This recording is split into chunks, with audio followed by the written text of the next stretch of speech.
Unity is strength. Make we reason. Make we talk. If we see corruption in any shape or form, we're going to highlight it. Make we talk.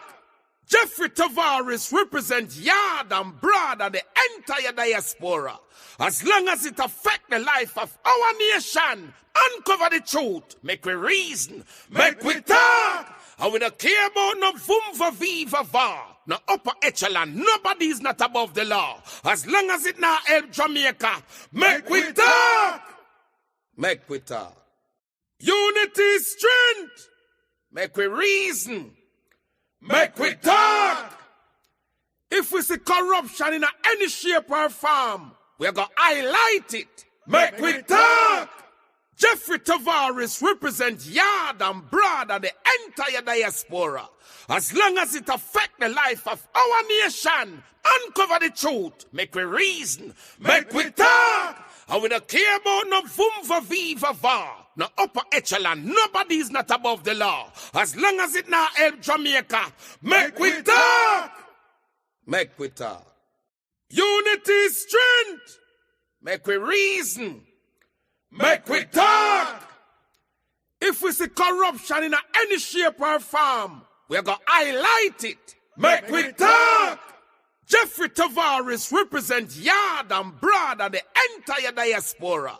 As long as it affects the life of our nation, uncover the truth, make we reason, make we talk. And we don't care about no vumva viva va, no upper echelon, nobody is not above the law. As long as it not help Jamaica, make we talk. Make we talk. Unity is strength. Make we reason. Make we talk. If we see corruption in any shape or form, we're going to highlight it. Make we talk. Jeffrey Tavares represents yard and broad and the entire diaspora. As long as it affects the life of our nation, uncover the truth, make we reason, make we talk. And we don't care about no vumva viva va, no upper echelon, nobody is not above the law. As long as it not help Jamaica, make we talk. Make we talk. Unity is strength. Make we reason. Make we talk. If we see corruption in any shape or form, we're going to highlight it. Make we talk. Jeffrey Tavares represents yard and broad and the entire diaspora. As long as it affects the life of our nation, uncover the truth, make we reason, make we talk. And we don't care about no vumva viva va, no upper echelon, nobody is not above the law. As long as it not help Jamaica, make we talk. Make we talk. Unity is strength. Make we reason. Make we talk. If we see corruption in any shape or form, we're going to highlight it. Make we talk. Jeffrey Tavares represents yard and broad and the entire diaspora. As long as it affects the life of our nation, uncover the truth, make we reason, make we talk. And we don't care about no vumva viva va, no upper echelon, nobody is not above the law. As long as it not help Jamaica, make we talk. Make we talk. Unity is strength. Make we reason. Make we talk. If we see corruption in any shape or form, we're going to highlight it. Make we talk. Jeffrey Tavares represents yard and broad and the entire diaspora.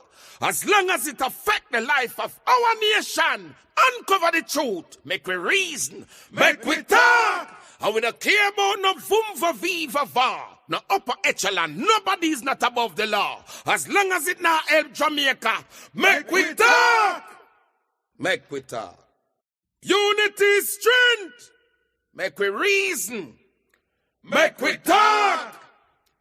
If we see corruption in any shape or form, we're going to highlight it. Make we talk. Jeffrey Tavares represents yard and broad and the entire diaspora. As long as it affects the life of our nation, uncover the truth, make we reason, make we talk. And we don't care about no vumva viva va. No upper echelon. Nobody is not above the law. As long as it now help Jamaica. Make we talk. Make we talk. Unity is strength. Make we reason. Make we talk. If we see corruption in any shape or form, we're going to highlight it. Make we talk. Jeffrey Tavares represents yard and broad and the entire diaspora. As long as it affects the life of our nation, uncover the truth, make we reason, make we talk. And we don't care about no vumva viva va, no upper echelon. Nobody is not above the law. As long as it now help Jamaica, make we talk. Make we talk. Unity is strength. Make we reason. Make we talk. If we see corruption in any shape or form, we're going to highlight it. Make we talk. Jeffrey Tavares represents yard and broad and the entire diaspora. As long as it affects the life of our nation, uncover the truth, make we reason, make we talk. And we don't care about no vumva viva va, no upper echelon. Nobody is not above the law. As long as it now help Jamaica, make we talk.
Please stand by. We're gonna start the program pretty soon. Please stand by.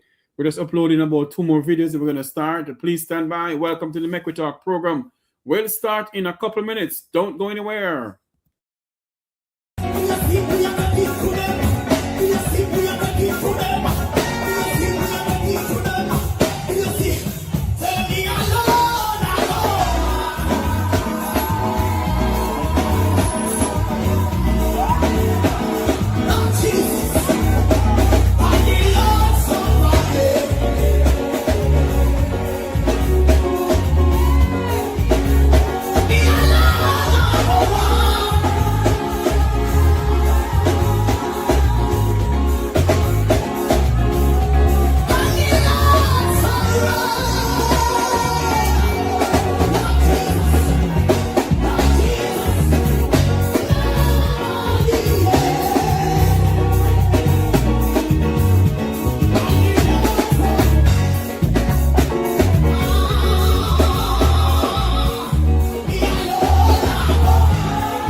As children, we learn the true meaning of being a hero. Being a hero requires great sacrifice for others, not just ourselves. We learn about the heroes of Jamaica's past and how much of themselves and their lives they had to give in building a nation we should be proud to call home. They believed in a Jamaica that was more than just a country, more than just an island, more than land surrounded by water. They believed in a dream of a free nation of people, a nation built on the foundation of their sacrifices, a nation of many people working as one, a nation that would continue to produce legends and nation builders that serve towards that vision.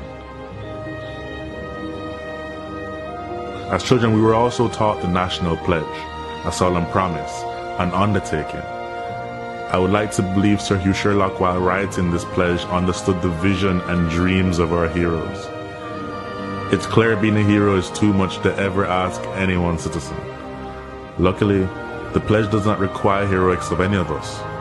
It merely asks that we honor our heroes by striving to advance our nation and ultimately inspire the world, like they and many Jamaicans have done.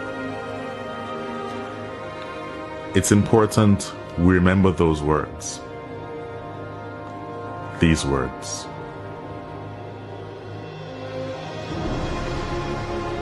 Before God and all mankind, I pledge love and loyalty of my heart, the wisdom and courage of my mind, the strength and vigor of my body in service of my fellow citizens. I promise to stand up for justice, brotherhood, and peace, to work diligently and creatively, to think generously and honestly, so that Jamaica may, under God, increase in beauty, fellowship, and prosperity, and play her part in advancing the welfare of the whole human race.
If you are like me, a Jamaican born and raised on this land, maybe you will remember saying those words, singing that song in a classroom or some general assembly.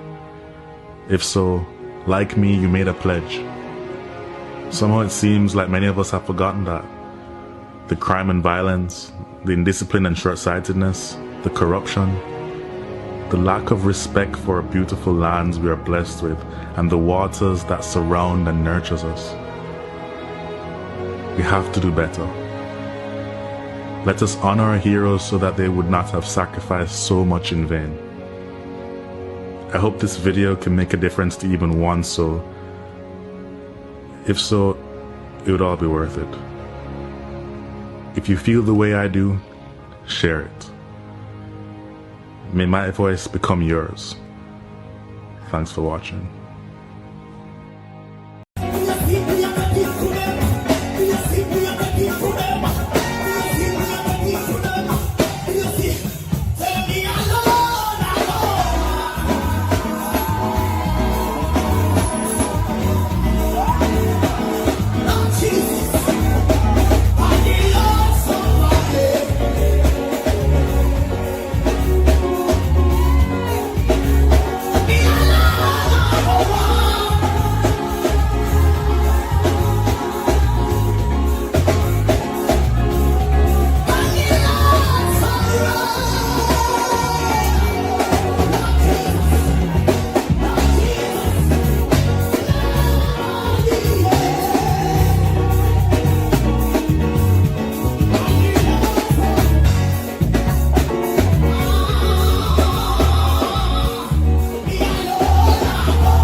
Good evening, everyone. We are having difficulties with the some videos I'm uploading. Do not go anywhere. Just bear with me. I'm trying to upload 2 videos and this is driving me up the wall. Anyway, good afternoon, everybody. Welcome to the program. Welcome to the Make We Talk program.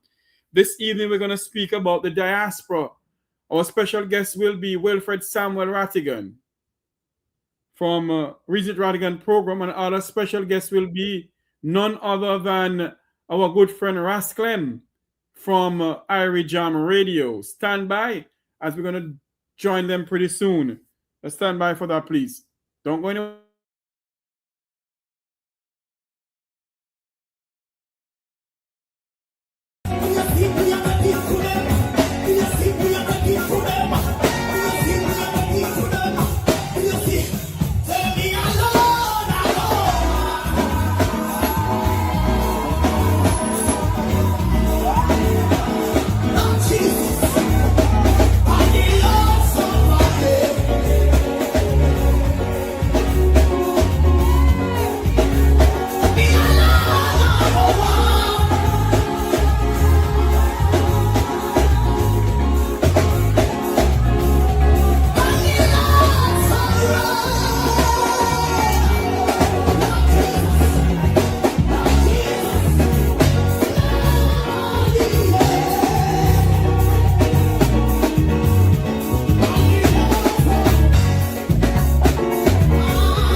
Good evening, everyone. Good evening. Welcome to the Make We Talk program. I'm your host, Jeffrey Tavares. We're going to have a robust discussion tonight. I see where my 2 special guests is in the studio. The man himself, the man who hailed from Waterhouse, the man who stand up for the poor class of Jamaica, none other than our good friend Wilfred Samuel Rattigan. And we also have a Jamaican, a non-nonsense radio talk show host, Horace Chang from Irie Jam Radio. They'll be joining us pretty soon in the background there. But before we go any further, there is item of news that we had coming into us today from about 12 o'clock or sometime this morning. There was a massive accident in Jamaica, in Trelawney, where 7 people, I was told 7 people killed in a massive road accident. We're going to see if we can get that to show to you. Then we're going to start the program. We're also going to have tonight, Miss Kay Osborne will be coming on tonight to speak to us about, and apparently there is going to be another protest coming up. And they're going to speak to us about that too.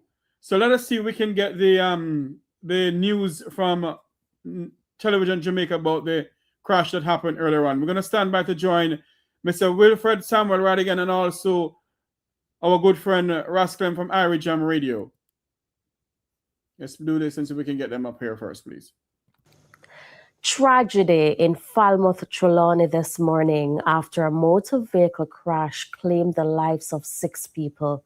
2 others remain in critical condition. Alia Bryant reports. 6 lives were cut short in a matter of seconds this morning after a devastating crash along the Falmouth bypass. Reports are that 2 others are now battling for their life in hospital. But ironically, just this week, the National Road Safety Council, NRSC, pointed to encouraging signs that Jamaica was making significant improvements in road fatalities.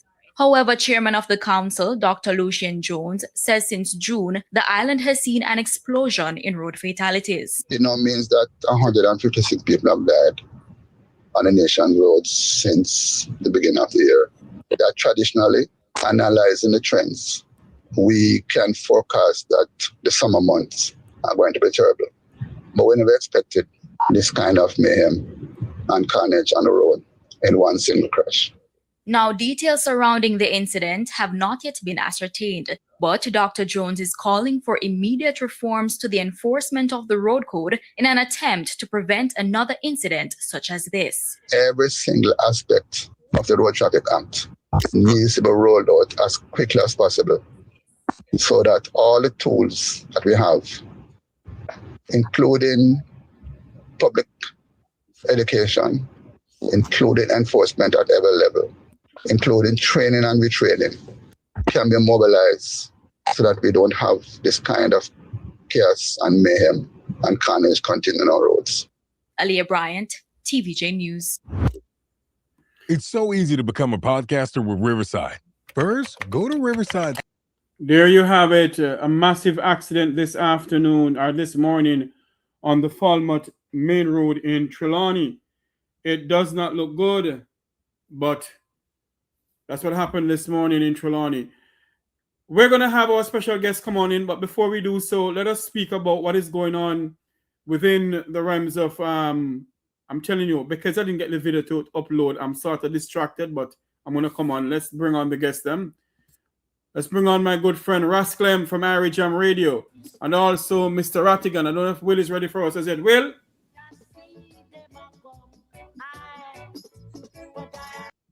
Okay, he's playing some song as usual before he comes on. I don't know why he keep on doing that, but he's going to play some songs. Rasclem from Irie Jam Radio. Rasclem, I'm trying to get a video to upload for you to listen to an ambassador in an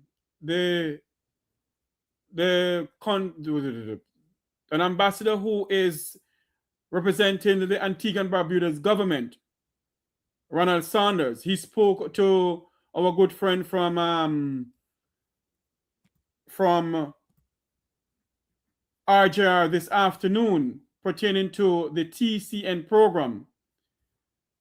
And that's what I wanted to come and speak about. Your take on what is going on within the diaspora. What do you see, what do you hear Jamaicans speaking about in the diaspora pertaining to all that is going on in Jamaica, the TCN program, and also when it comes on to Hurricane Melissa? Let's start with the TCN program first. I'm not hearing you. Unmute your mic.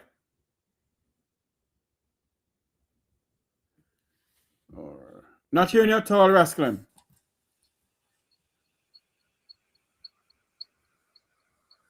Not hearing you at all. Rasclem? Can you hear me now? Much better. Go ahead now. All right. So, good evening, Jeffrey, and good evening to your listeners. Good evening to Council Will Rattigan. How are you doing, my friend? We're here. And Mr. Tavares, the diaspora is not speaking well about the TCN program at all. There are too many misinformation that is coming out. Who said what? Who did what? When did this happen?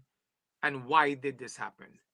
So you hear from the Minister of National Security, Dr. Horace Chang, saying one thing. You hear the Minister of Education, Dr. Dana Morris Dixon, saying one thing. You're not hearing from the Foreign Minister. And you haven't heard much from the Prime Minister regarding this. And the diaspora really wants to know, as Jamaicans are being deported to other countries, why are we now accepting others from other countries? So what is the real story? Who initiated this? We hear the former ambassador saying she did speak with the United States and she did spoke to them about skilled workers. But what is the true story? Is that the true story? did anyone else spoke to anyone within the United States government? And again, why was this not spoken to the Jamaican people? Why was this story had to be leaked to the Gleaner so we could know about this? So what is the truth? Is there what is the cover-up? Because it seems to be that there is a major cover-up taking place here.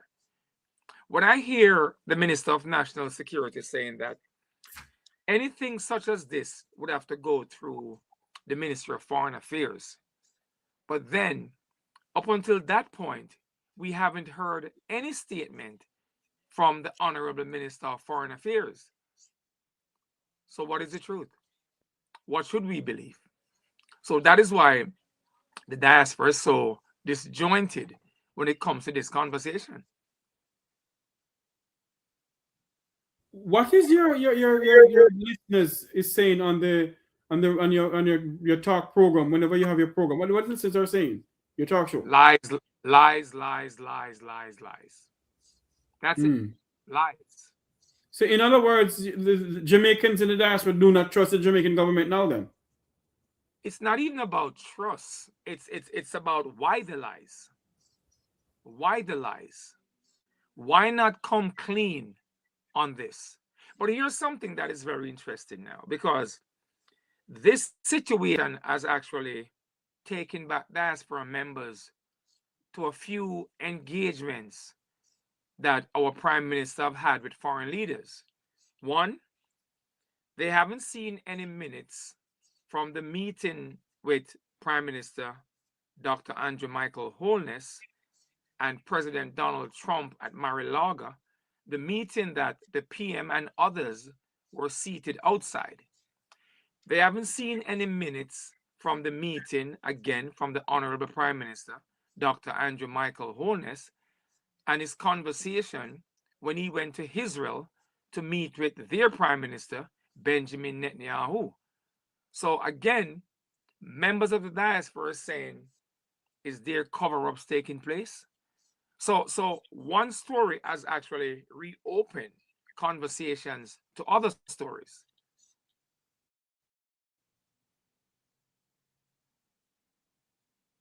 Sorry, go ahead. Go ahead.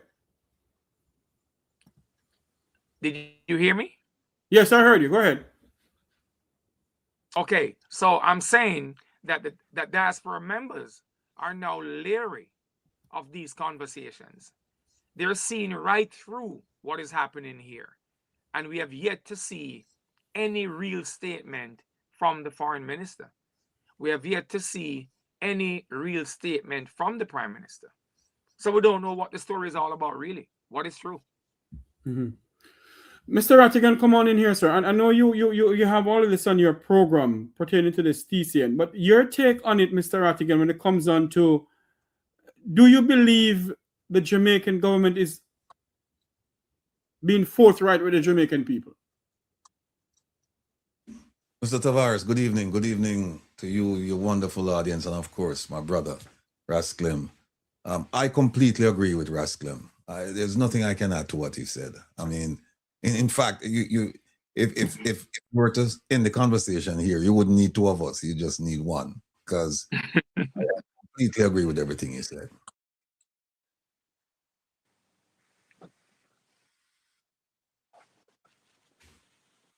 Sorry, there's a video I want to play, and I'm trying to get the video up, where Ambassador Saunders from Antigua and Barbuda was on a call with, let me do it this way then, was on a program on Jamaican radio, and he said some very important things that honestly it draws my attention to what he was saying.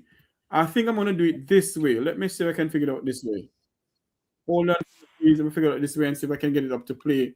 Hopefully I don't get any advertisement in it. I was trying to get the video up to play, but for some unknown reason, the video is not playing. Here we go. Let me take it this way. Here we go. Sorry about that, ladies and gentlemen, people. I always have my stuff up and going before I do all of this. Sandals. I understand you're leading negotiations on Antigua and Barbuda in relation to the third country national discussions with the United States, and I read Parliament just passed a resolution for those talks to continue. Can you tell us how that came about in the first place? Well, these talks have been ongoing since last year. It's nothing new.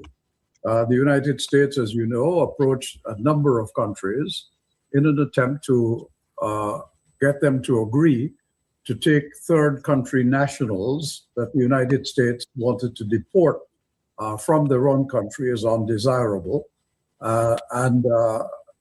They started that discussion with a number of countries, including your own, Jamaica. We were involved in those discussions since March last year, and those discussions have continued. CARICOM, following its recent heads of government meeting, issued a statement acknowledging that there were concerns, that there are, I should say, concerns and disquiet among the peoples of the region towards this program. Do you understand the kind of concerns that many Caribbean nationals have about these agreements? Yes, and we have concerns ourselves. That is why we have not signed an agreement with the United States of America. We have entertained a discussion about the United States problem, as they see it, with immigrants that they wish to deport from their country. Let me stop it here and ask you two gentlemen a question here. The ambassador said that Antigua and Barbuda did not sign anything. It is quite obvious that Jamaica did. Rasclam and Mr. Rattigan, do you believe that the Jamaican government should have gone the same way Antigua and Barbuda is going? In other words, by taking it to the parliament and to the people? Rasclam. I would say yes. I think this should have gone through Parliament, and understand how Parliament is operating today. I never thought I would live to see things being hidden from Parliament. Who in Parliament knew about this deal? Who in Parliament was spoken to about this deal?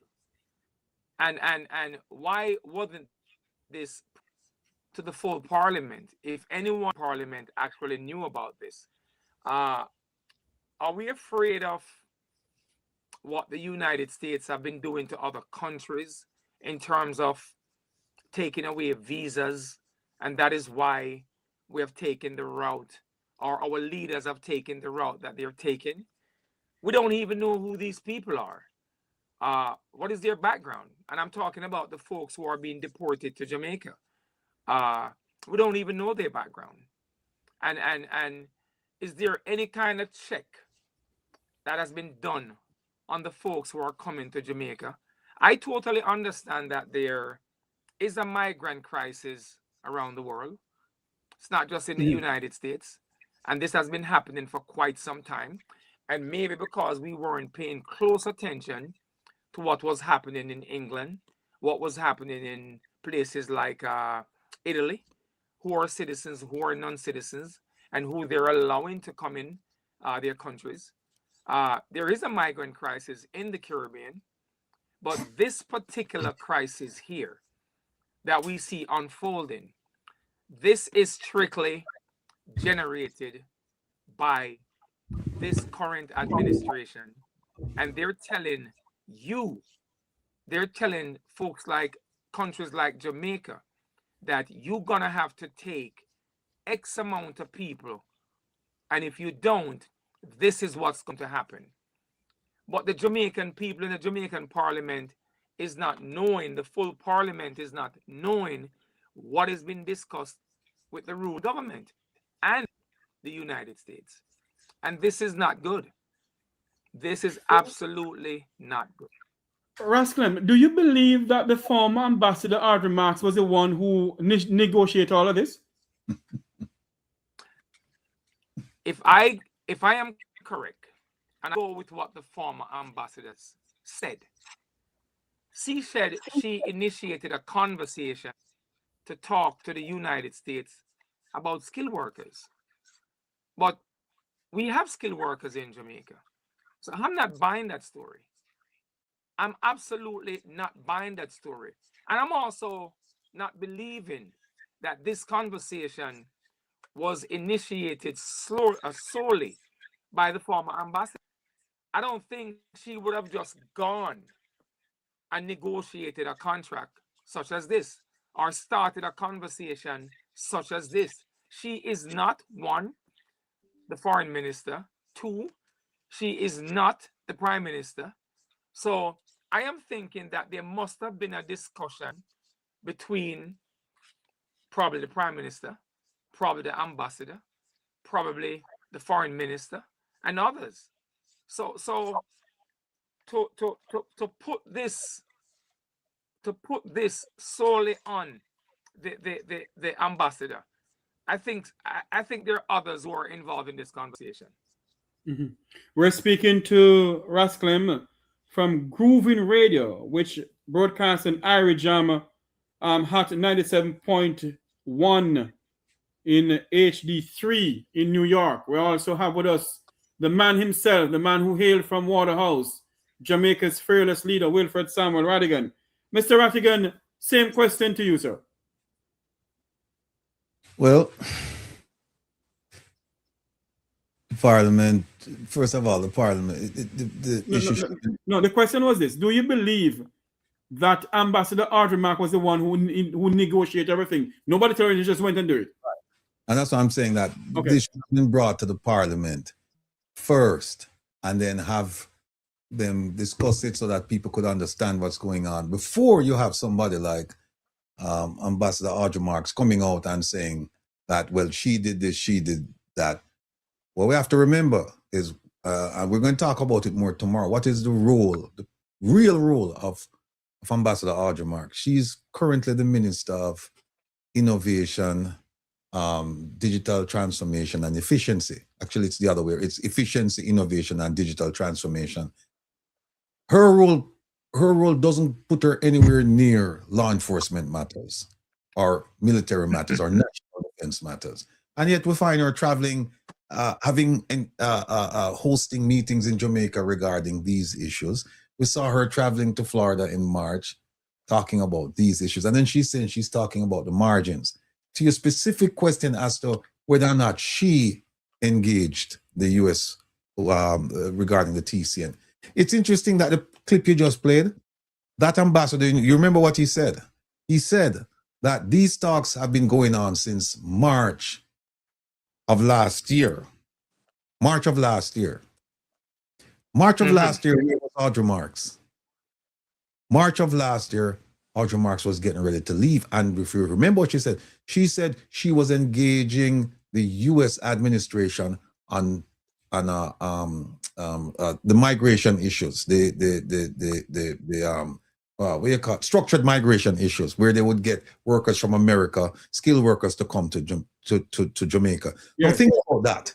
The U.S. government is talking to all of these small islands about TCN, but Audrey Marks is talking about structured migration at the same time. She's not talking about TCNs.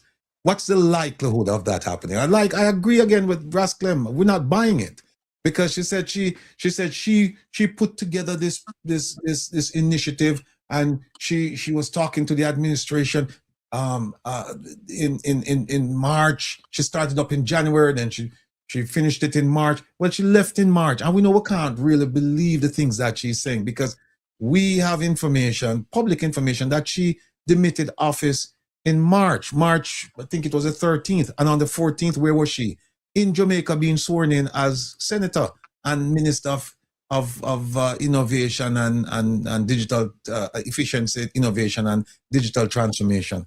And then she said, oh, I left America in April. And you said, wait a minute, when did you leave?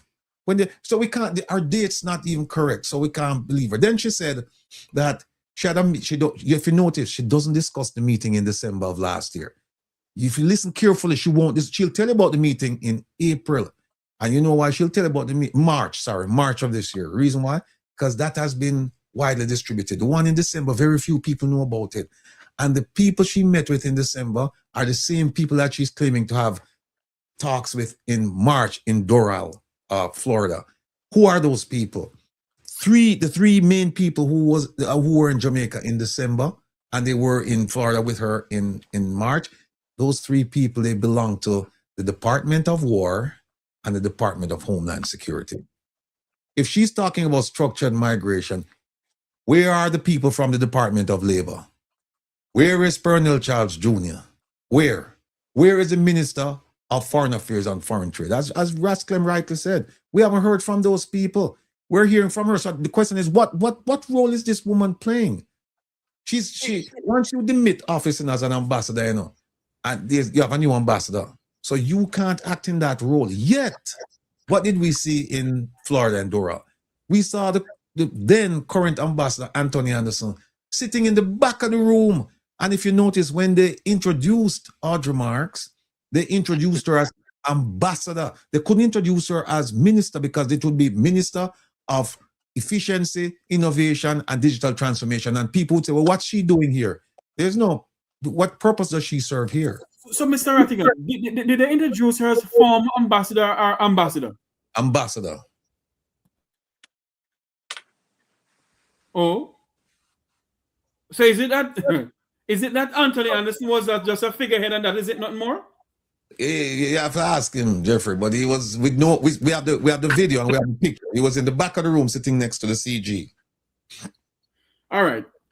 Rascal, you have anything more to say on this topic here? Because I want to switch to something else that is burning the minds of a lot of Jamaicans. Go ahead. Don't switch yet. Let's look at the timeline here. The timeline here. There's some missing links here. When did this conversation started? And as Mr. Rattigan says, when did the former ambassador vacated her role in Washington? Right? Was it really March or April? Huh? Where was also there was an ambassador who was in place from the United States to Jamaica. What was his role in all of this? Was he engaged in this? And I'm talking about Ambassador Nick Perry, because I think for the first time in over 40 years since I've been in the country, there was an ambassador from the United States to Jamaica. And what is alarming is that this ambassador was born in Jamaica, grew up in Jamaica, I think until probably about early 20s. And I haven't seen or heard anything from that ambassador. So was he involved in this in any way or any form? And again, if what I'm listening to from the Minister of National Security, Horace Chang, and he said that this would be a foreign affairs business, it would have to go through the Minister of Foreign Affairs. I am still asking the question, how and why haven't we heard really from the Minister of Foreign Affairs, the Honorable Kamina Johnson-Smith? Where is she in all of this? Timeline, missing links, missing persons, and that's it. Is it that the Minister of Foreign Affairs and Foreign Trade is on her way out?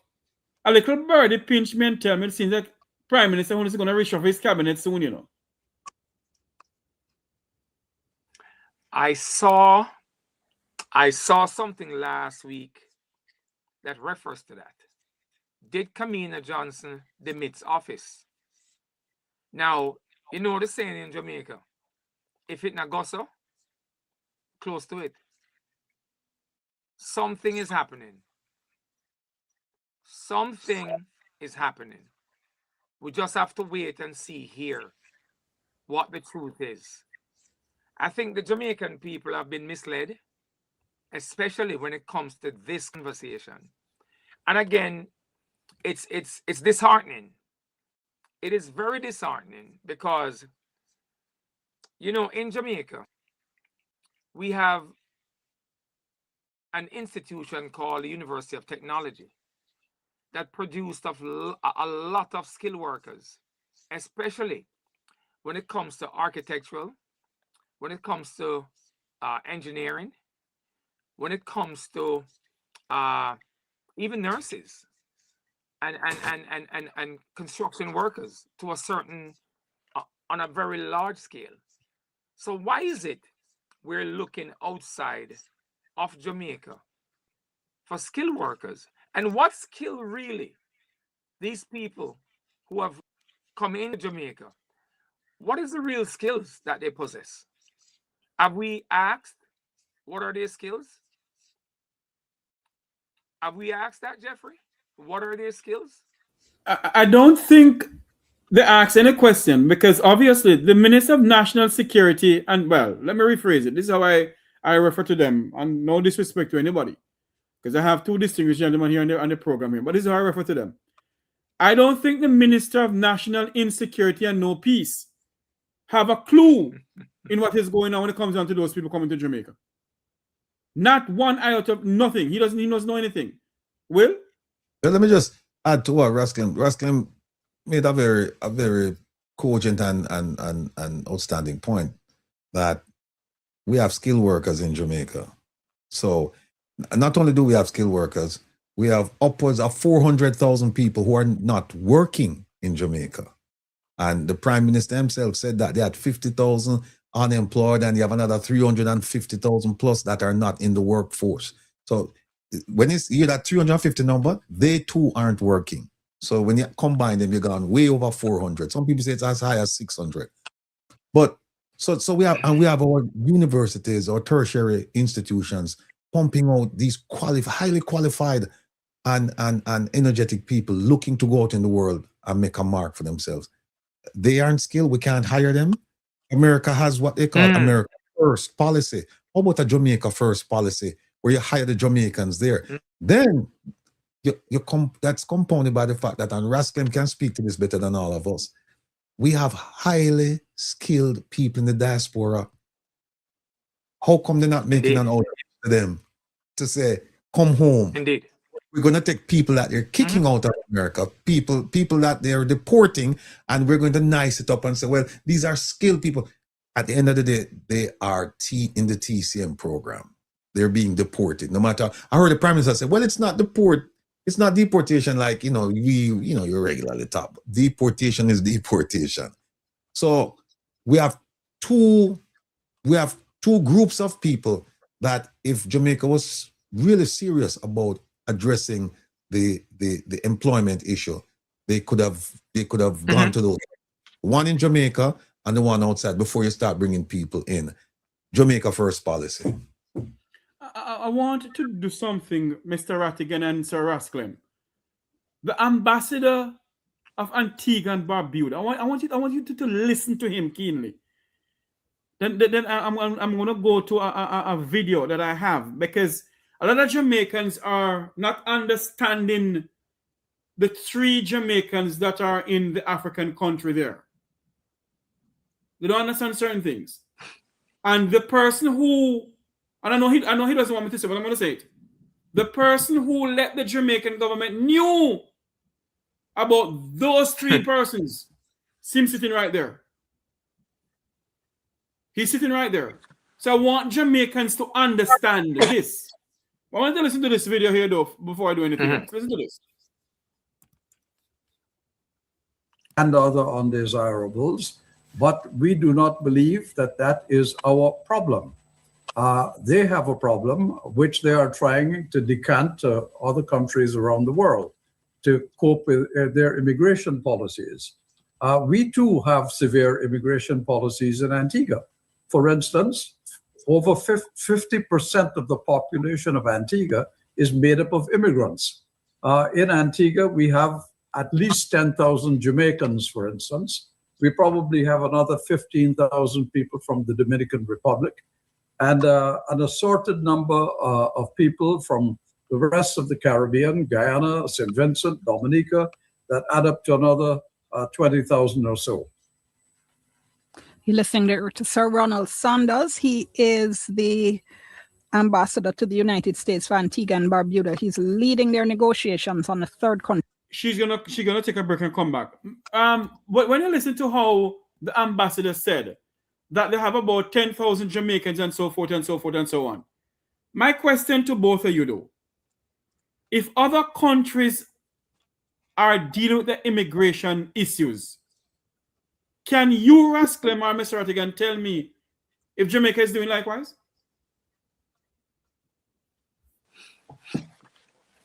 Okay. So like I mentioned earlier on, the migrant crisis is a worldwide crisis. But there's something unique about how Jamaica is going about this, and not unique in a good way, unique in a bad way. Unique in a bad way, because we are not to bring our sick home. Yeah? Citizens who have come here just overstaying their visa, because the current crisis in America today is that the current president administration said they're going to round up criminals and send them home. But that's not the case. They're just rounding up everybody.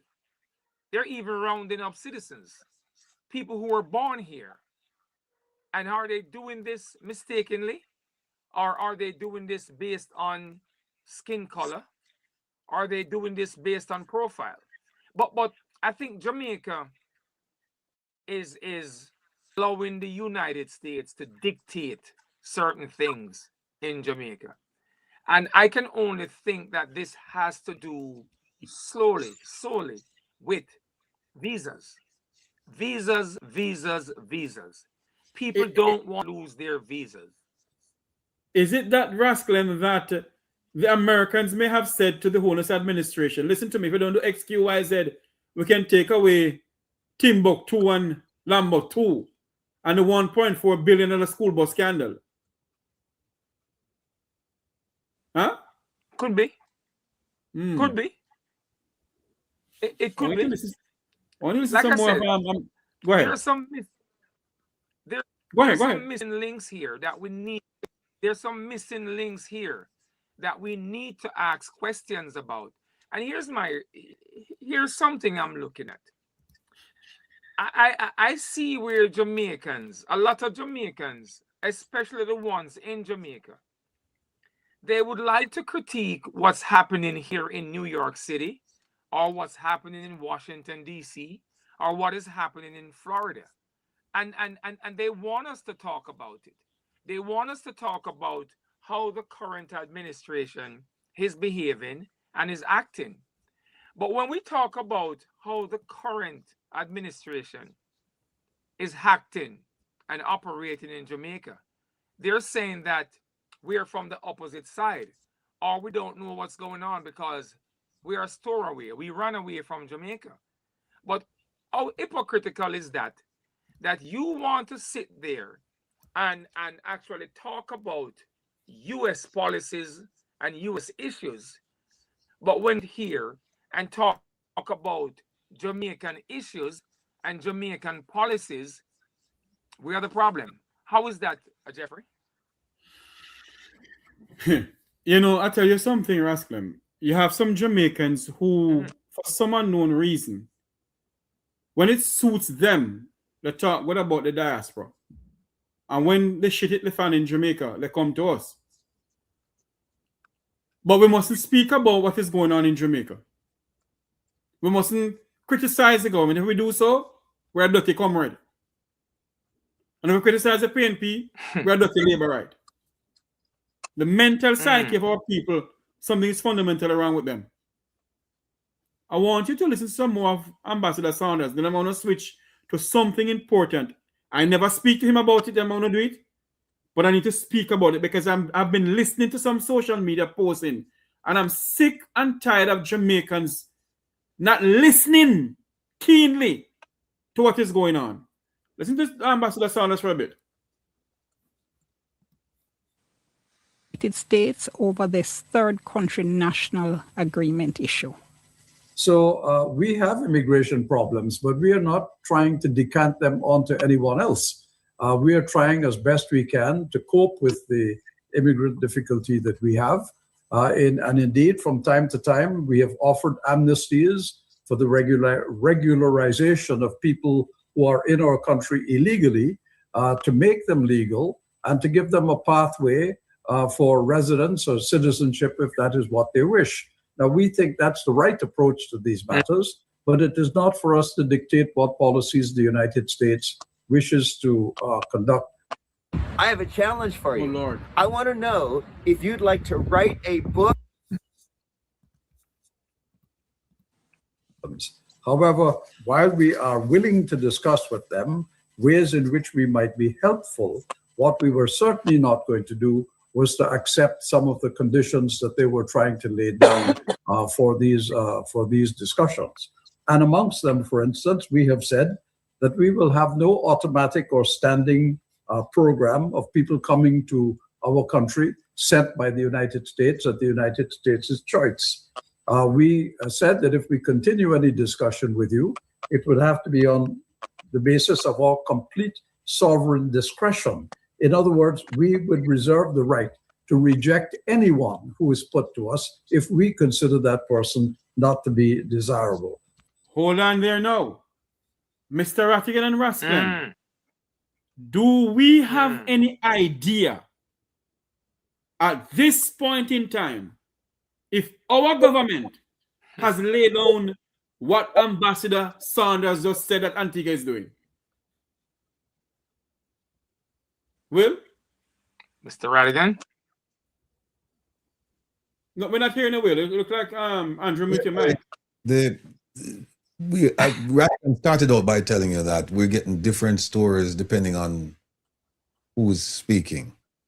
And so when you said, is the government doing this? It's hard to say, because when you talk to Minister Dana Morris Dixon, you get one story. When you talk to Dr. Horace Chang, you get another story. You talk to Ambassador Audrey Marks, it's another story. And from the Prime Minister, it's another story. And we're not hearing from Colonel Charles Jr., we're not hearing from Kamina Johnson-Smith. So it's hard. That's a tough question to answer when you say, well, is the government doing this? We don't know what the government is doing. And on one hand, you hear them say, oh yeah, the document is signed and it's a public document and we release it to the public. The other time they said, no, this is just the MOU and we haven't finalized. They use the word operationalize. We haven't operationalized anything yet. Until when that's done, then we will come and make an announcement. Now, the process is a little bit different, because what this gentleman is saying, we are taking it, or we have taken it to our parliament, and we're going to have a discussion. In Jamaica, they say, we're just going to inform you when it's done. We're just going to come to you and say, all right, we'll do it, And I guarantee you the only reason why you're going to hear that, why they're forced to do it, is because everybody knows, no, it's been leaked. Because otherwise you probably wouldn't have heard anything about it. So, I mean, they've put themselves in an unenviable position. I wouldn't want to be in their position, because any explanation you give now is going to run counter to something that was previously said. And the question then becomes, are you lying now or did you lie then? Either way. This document seems to be like the Jeffrey Epstein file. You let a little out and you hide the rest. But here's something that's very dangerous. And all Jamaicans, not just Jamaicans on the ground in Jamaica, but Jamaicans here in the diaspora, should be very concerned about. Are any of these folks going to Jamaica from Commonwealth countries? And I bring this up because, remember now, if any of these folks who have been deported to Jamaica are from any Commonwealth country, and after 300 days, they decide that they want to be in government in Jamaica, and they have the money to buy their way through Jamaica, who's going to stop them? No one. Who's going to stop them? Because after 366 days, they have the right to do whatever they want to do. They're like a citizen of Jamaica. Because we're still under the Commonwealth umbrella, right? Yes. Rasclem. Jamaica, yes, sir. No, that's an interesting point. No, that's an interesting point to raise, because just dawned on me that there's something with the Commonwealth piece that I hadn't thought about. Just know that you raised it. Remember now, people, they're deporting these people under the third country national deportation program. So they're deporting them, so they're coming to Jamaica. Now, Rasclem raised an interesting point. He said, what if these people some of them are Commonwealth citizens? What do you do? Now, here's the thing. They have not committed any crime in Jamaica. So if they want to stay, how is Jamaica going to remove them? Because they said, Commonwealth, I can stay here. And if I stay here 366 days, I can run in Parliament and I can actually run the country. Yes. What do you do then? Yes. That's an interesting point. Jeffrey? And that would be nice if you see that happen. Nice for who? No, for them down there who want who wants to get a lot of more votes, man. Because remember, at one point, Medeiros and Duff got them on vote back in the days. Anyway, let me behave myself tonight. I want to switch to something else that Rasclem laughing. I want to wish you something else tonight that is on the minds of a lot of Jamaicans. And Rasclem, you can speak about this also. For far too long, Jamaicans who get in difficulties overseas, it's always Jamaicans in the diaspora first that start and assist, then the government after. We can speak about the children in the kids in Ukraine. It was a Jamaican diaspora that came up with the whole thing to help them to come home. Now there's three men. Indeed. There's 3 men in an African country. And I heard the lies from the Ministry of Foreign Affairs and Foreign Trade that the gentleman was the one who called on the Jamaican Consul General or the Jamaican Embassy. Let me make something clear tonight. And he don't want any self-praise. You have some people who believe, for some unknown reason, we're not speaking the truth. You know who negotiate the call to those men? See sitting right there with hand on head. He's the one. He is the one. It wasn't any Jamaican official. It wasn't any Jamaican from the Jamaican consulate or the Jamaican embassy. It was him, Wilfred Rattigan, who took it on himself to help to reach out to those men in an African country who was deported to an African country. It wasn't the Jamaican government.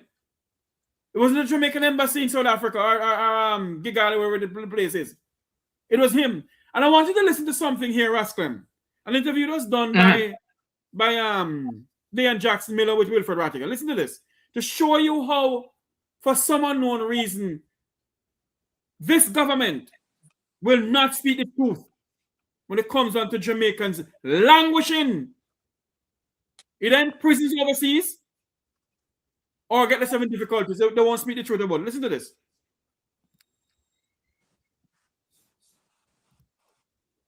All right. Thank you so much for staying with us. We continue with you on Beyond the Headlines. I'm Dax Miller. Just got a statement from the Foreign Affairs Ministry that in fact relates to what we're supposed to be talking about in this segment of the program, which is the family of Pastor Junior Alves, who was deported from the United States to Eswatini just over a week ago now. And the family's legal advisor, up to earlier today, when they spoke with us, told us that the Jamaican consulate or High Commission, I think it would be High Commission, in Pretoria, South Africa, had not communicated with Pastor Alves or visited him. Well, we just got a statement, as I said, from the Ministry of Foreign Affairs, saying they have made contact with 2 of 3 Jamaican nationals reported to be in Eswatini. Both men have advised that they do not wish to return to Jamaica at this time. Foreign Affairs Minister, Senator Kamina Johnson-Smith, says the ministry got an official report from the Consulate General of Jamaica after a phone call. Watch the FIFA World Cup 2026. live on Fox 1. One of the men reached out to the consulate in Miami, report from the Consulate General of Jamaica at Miami, after a phone call initiated by one of the men. So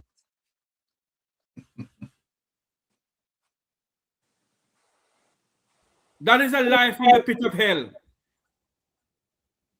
That is a blatant lie. And Rascal, I didn't call over here for me to rant and rave. But we have to speak the truth over here. That is a lie from the pit of hell. The Ministry of Foreign Affairs is lying to the Jamaican people. They must speak the truth.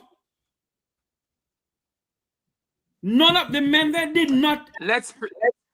Go ahead. Let's play the devil's advocate here. And as a retired FBI agent, you have done out an investigation.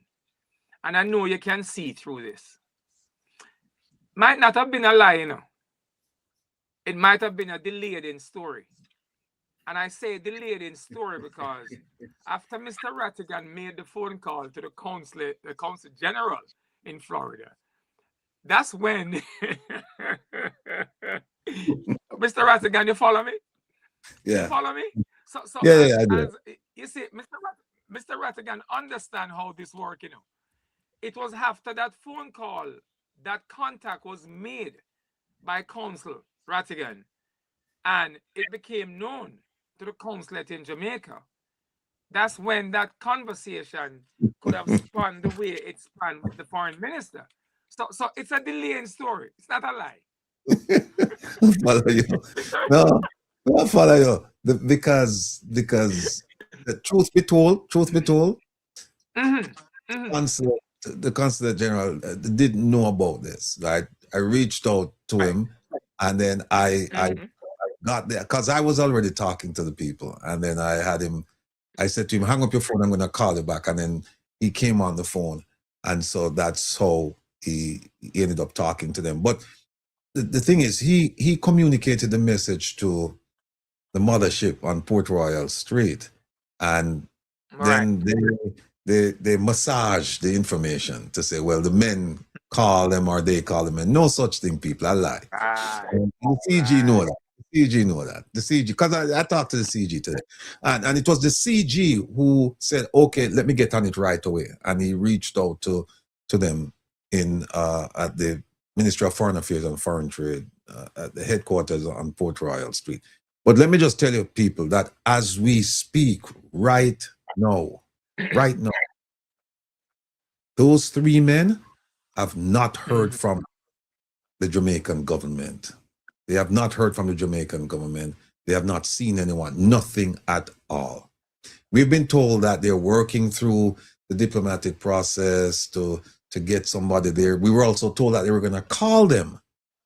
And we felt, and the men felt as if they would be called either yesterday or today. They're 6 hours ahead, so 9, 10, 11, 12. It's 6 minutes past 2 where they are right now. But I spoke to the gentleman's, the pastor's wife this afternoon, and she was a little bit perturbed, a little bit upset, because she said, we were told that they were at least going to call them. And my husband has been sitting around waiting for a phone call all day long. And she said, no, it's nighttime, so they're not going to call. So, and then again, folks, as an update, I reached out to the CG, and he said that, in fact, the CG, while we were on the phone, he took action. I know this for a fact. He took action, but there's precious little that he can do. He can't get up and go see them, or he can only communicate the message to Kingston. Areas and prod them to, hey, because I told him, I said, I'm getting a phone call, so I'm giving you the phone call. So that's where we're. Hopefully they'll get to see them next week, because the conditions there are not. They're not. I don't want to say perfect, but the conditions they're dire. They're dire. And some of these men, at least one that I'm aware of, he has a serious medical condition, and the food that they're feeding him, it's not good for his diet. So not good for his health. And to be clear, they're not like the TCNs that the Jamaican government says they're gonna come, they're not in detention, they haven't committed any crimes, and they can walk around. In Eswatini, they're in jail. It's attached to a maximum security prison, and they have some freedom, but it's only within that confined space. There's a wall, there's a gate. They cannot leave on their own free will. The only time they're allowed to leave so far, because they're so sick and tired of the prison food, that if they want to go buy food at a supermarket, and they've pooled their resources to do this, and they have very little money, then armed guards will take them to the supermarket, escort them, and then bring them straight back. They can't detour, they can't go sightseeing, they can't go on excursions, nothing of the sort. So they're basically incarcerated. So Mr. Raffigan, you're saying, go ahead, Ross. Let me ask a citizen's question here. Were these gentlemen, were these three Jamaicans offered to be deported to Jamaica and they refused? How did they end up where they are now? How? Well, my understanding, and it needs some clarification as we go along, but my understanding is that they were just told that they're going to an African country. They didn't know where. They were just told, and then the next thing you know, there are guards surrounding their cell, or wherever, surrounding their pod or wherever they were staying in. I think it's Chrome. Yeah, I think it's Chrome in Florida. And then they were just put on a jet, and then they ended up there. No, here's the thing. People have lambasted them for saying, because one of them at least have said that he didn't want to go back to Jamaica. People have done that. I've said all kinds of things, and they don't know the facts. They don't know the context. The man I'm talking about, Pastor Alves, he has a wife of long standing. He has 7 children. I think 7 or 8. And they're all living in the United States. He has grandchildren in the United States. He has a congregation in the United States. He has a business, based on what I'm being told, in the United States. He's been in the United States for the better part of 4 decades. What would you want? I said, put yourself in his position. What would you want? Would you want to be transferred to another country, albeit your home country, or would you want to be reunited with your family? And when you ask, where does he consider home? He said, I consider home where my family is, my immediate family, my wife, my children, my congregants. He said, this is home.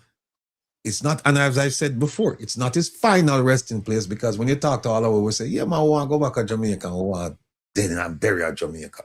But as far as home is concerned right now, he's saying this is where some people even say, why can't he go to Canada? And he said, the thing about it is family reunification. Remember that, people.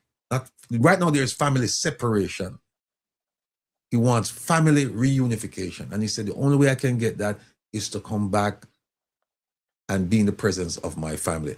So when people say, well, I'm saying I want to go to Jamaica, I ask them, if you were in his position, what would you say? Would you say, no, I want to go to Jamaica. The hell with my family. I want to go to Jamaica, or I want to go to Canada, or I want to go send kids anywhere. Wouldn't you say, I want to go where my family is? And so I'm telling people that if you have a hard time thinking about it objectively, then think about it subjectively. Think about if you were in that position. I also got to understand that one of the gentlemen who's a part of these 3, he had a case in front of a judge when he was deported. So this seems to be something where the dictatorship of this current government, this current administration, and the way they're moving, and the speed in which they're moving, it's like once they make that decision that you're going here, it's like there's no turning back. You're gone.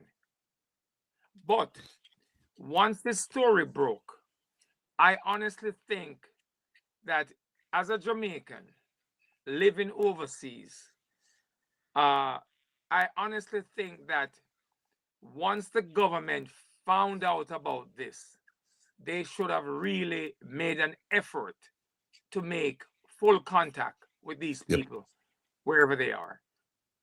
Indeed, 100%, Rasclem. And here's the thing. we did the story about him last week, Saturday. It was the last or second to last story we did just before 8 o'clock last week, Saturday night. And we did it because we got wind of it through a newspaper report. And then on Sunday, I spoke to them. And then on Monday, and I've spoken to them every single day since, including some of the family members. So when the reporter started asking questions on Monday, I said to her, look, some newspaper found out about this and reported this last week. You have found out about him. RJR, Nationwide, TVJ, you name it. They all know how to find this man. So how is it? I found him. So how is it the Jamaican government can't find him? How? And not only that, government and Rasclem, the Jamaican government has an established presence in that part of the world. There is a high commission right in the heart of Pretoria, and that to drive from Pretoria to Eswatini, where he is, it's less than 4 hours. I've driven that route several times. Less than 4 hours. So how is it that they didn't even know about this man? And even after they found out, Rascal, even after they found out, here it is, the man still hasn't heard from them. So we don't know if this is retaliation because they're hearing that oh, he doesn't want to come to Jamaica. But here's the thing, unless he has renounced his Jamaican citizenship, he is a Jamaican and they're obliged to go visit him and pay what they call a consular visit. I was just going to read this to you and ask them. The Jamaican government has a duty to protect its citizens overseas. Hear that? The key word, they have a duty. So the question we must ask ourselves, has the Jamaican government been protecting their citizens overseas? No. Listen to some more of this interview.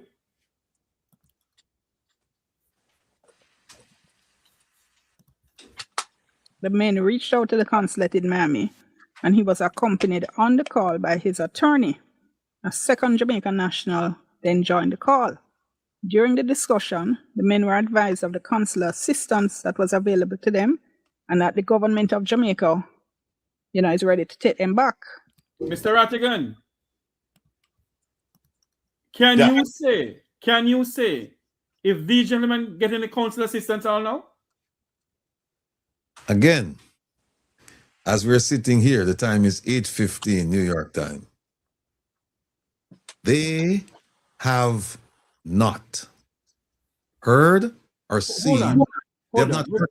Repeat it again. I put you back up with your big screen. Repeat it now. Please, repeat it. As of right now, 8:15 p.m. our time, which is 9:10. It's 2:15 in Eswatini. As of this moment, those three men have not seen and they've not heard from a Jamaican official concerning assistance. They spoke one time to the CG. That was on Monday, and that was the call that I facilitated. They spoke to him, but they were told someone will be in touch with you. In other words, Mr. Rattigan, you facilitate a call with the Jamaican consul in Miami. Yes. But they have not heard from the Jamaican embassy in South Africa. No. Correct. They have not. So can somebody tell me what sense it make for the Ministry of Foreign Affairs and Foreign Trade to issue that report yesterday? Well, it's called massaging. They're massaging the information. Rasclem don't want to them a liar, but Rasclem would say no.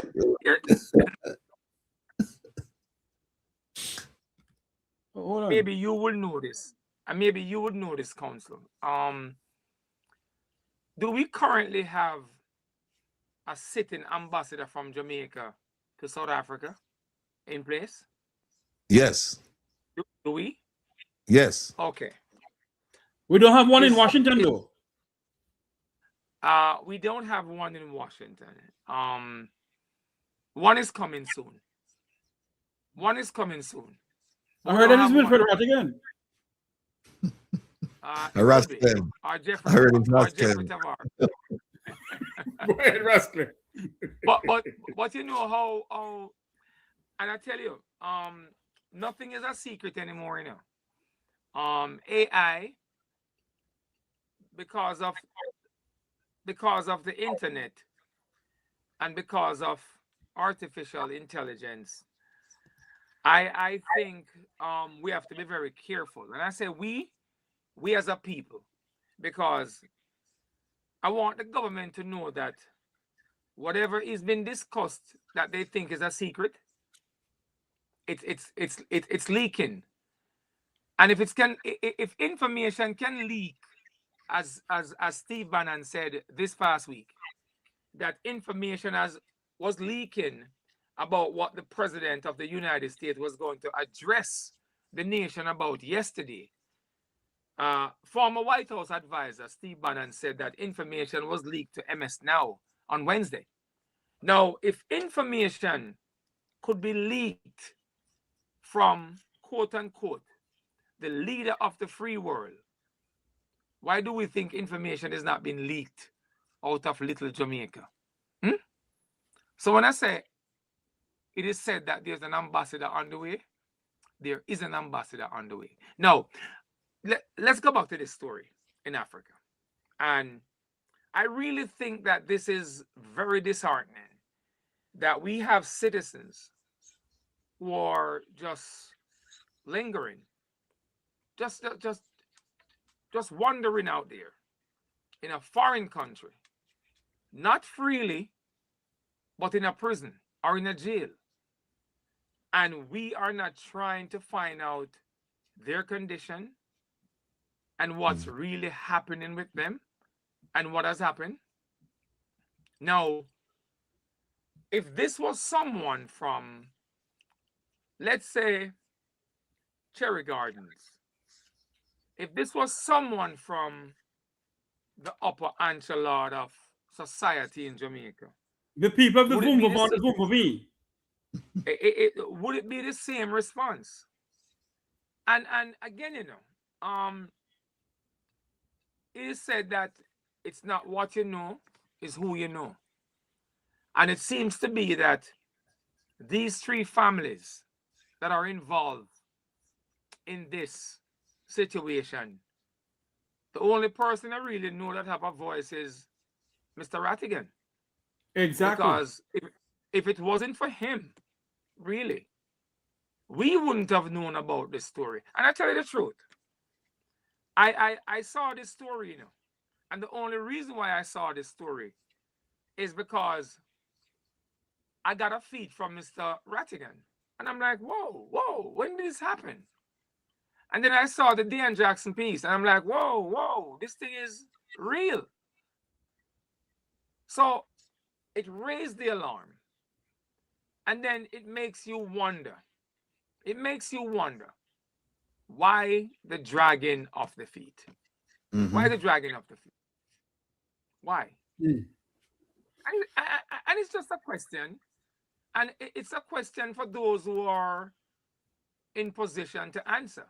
Whether it's the foreign minister, whether it's the ambassador down there in South Africa, whether it's the PM, it's just a question.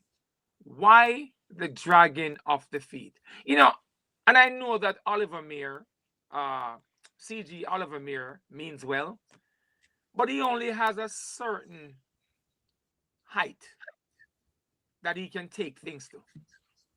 And then others have to take it over. He has done his part. Correct. So we're just saying to others now, do your part. Let's try and bring our citizens home. That's all. And you know what?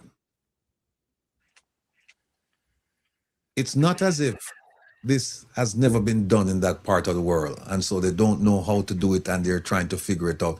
Remember that there's a gentleman there was there 6 months ago, a Jamaican, and they went to the same country, same facility, and they were able to get him out. And they were able to get him out. And so it's not as if this has never been done in that part of the world, and so they don't know how to do it, and they're trying to figure it out. Remember that there's a gentleman there was there 6 months ago, a Jamaican, and they went to the same country, and they went through the diplomatic process and they got him to Jamaica. But they visited him. So what I'm saying is that this is not something new. They know how to do this. So as you said, Rascom, so why is it that they haven't done it? Why? Why they dragging their feet? Why they dragging their feet? They're still there.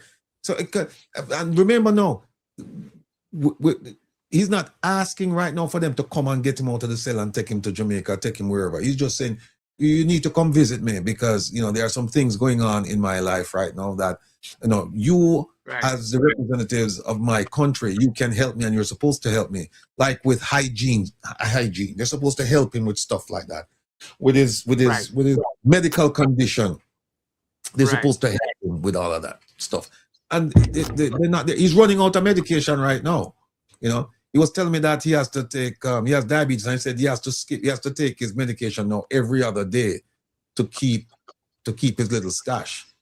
Every other day he has to take it, and they're feeding him. He said it. They're feeding him a quarter loaf of bread with a tea bag for breakfast every morning, and for lunch they're giving him.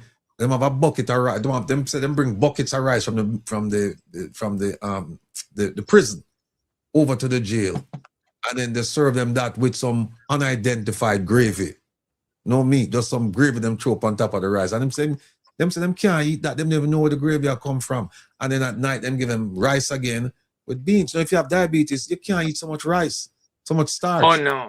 Mr. Rattigan and Rascom, right? Especially Mr. Rattigan. When was the call initiated between you, Jamaica's diplomat in South Florida, and those gentlemen? Monday. And you have spoken to the gentleman continuously, every day.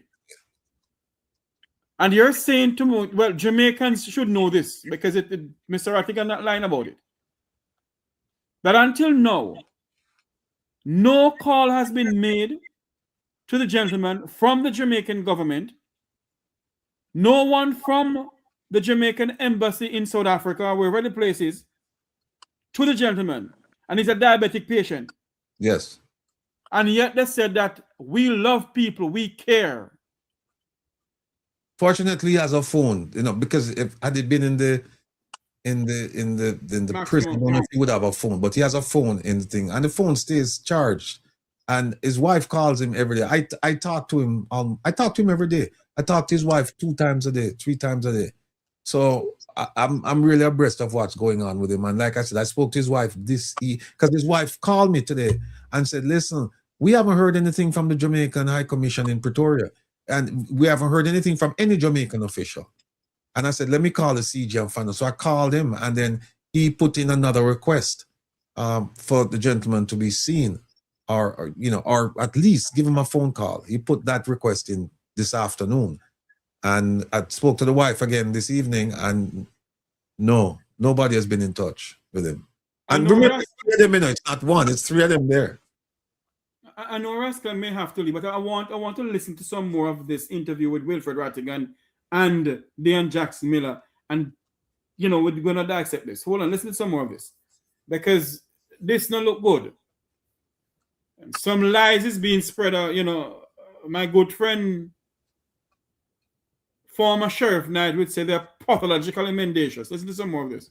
They were also advised that the government of Jamaica could not determine their immigration status in the United States or secure their return there. Clearly, we have nothing to do with that.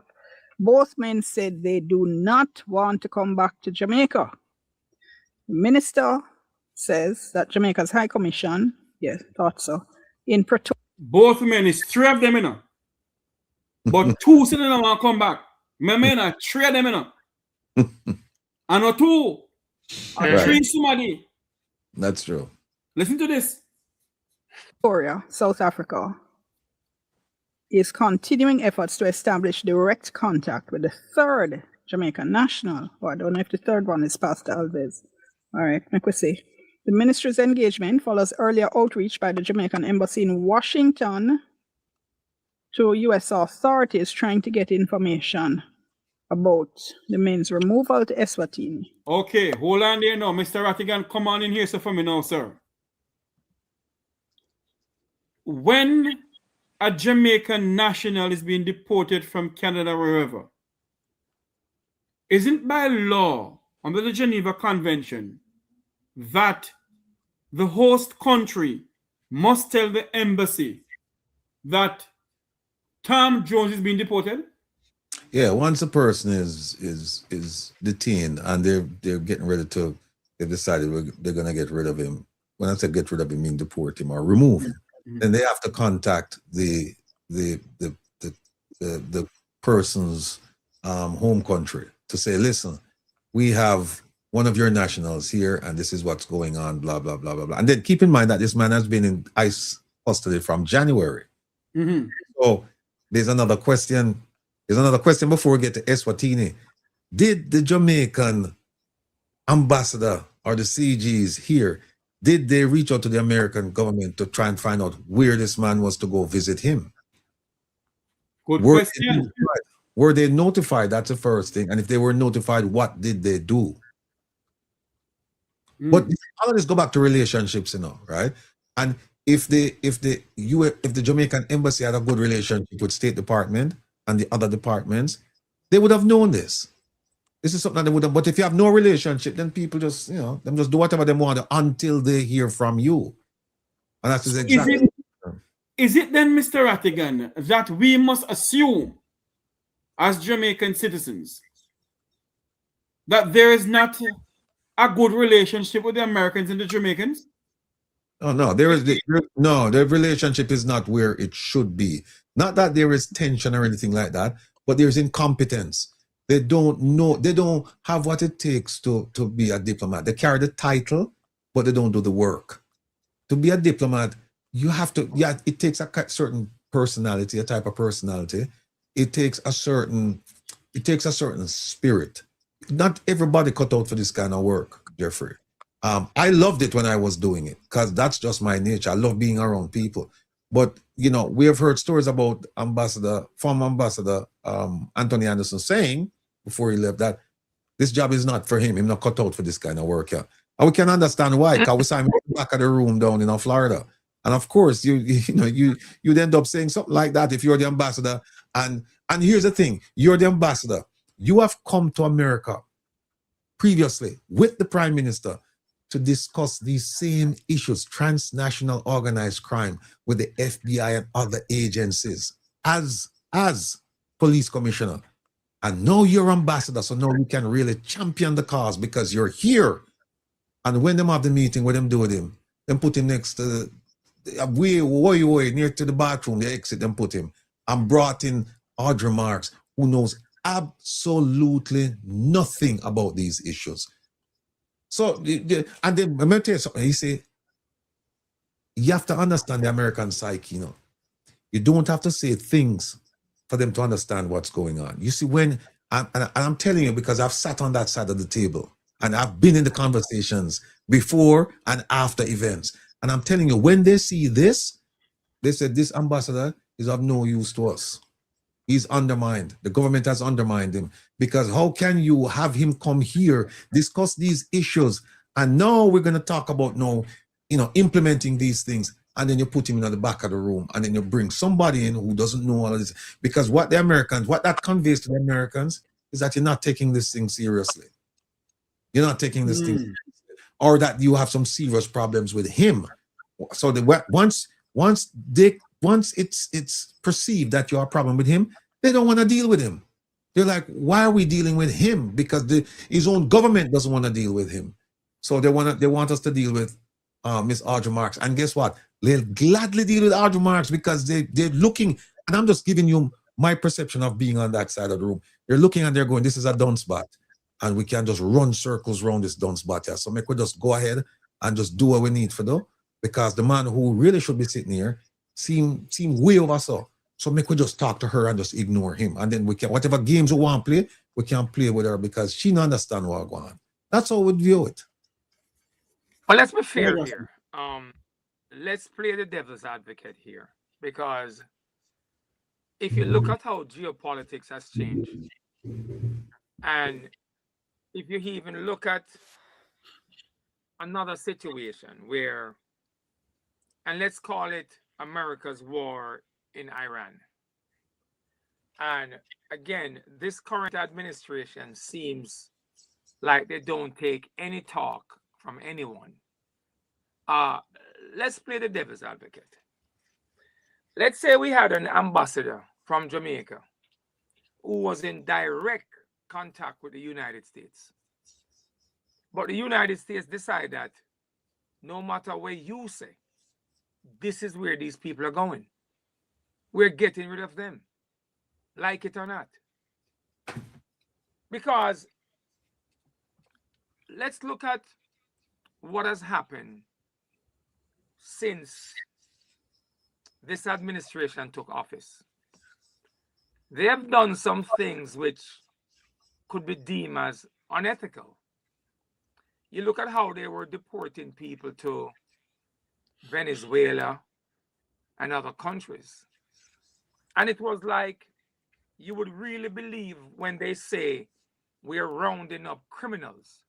They were sending these people home in shackles, right? But all these other flights that are leaving, we're not seeing how these flights are being conducted. We don't know who's on these flights. Are these flights leaving at midnight? Are they leaving at 2 o'clock in the morning?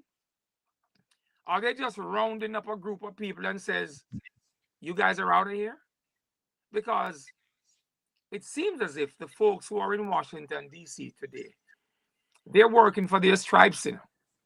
So they're going to do whatever boss man said to do. So let's kind of play the devil's advocate and says that our folks were in contact with them, but they didn't listen. But the flip side of this now is, okay, they didn't listen, but our people are here now. Let's get them out. Let's help them. And this is where this looks very bad. All right? Because none of us knew what took place in Washington or in Florida or in Virginia. But now that we know that these folks are in Africa, the question again is, why are we dragging our feet? Why? That's the question. Vivian, big up yourself. Vivian said, can I call the ambassador in South Africa?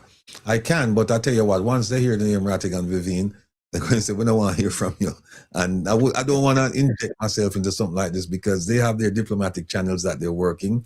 Let them work it. We will make the comments. No, Ratcliffe said he played the devil's advocate and said, well, what if they went and they said, the U.S. government said no.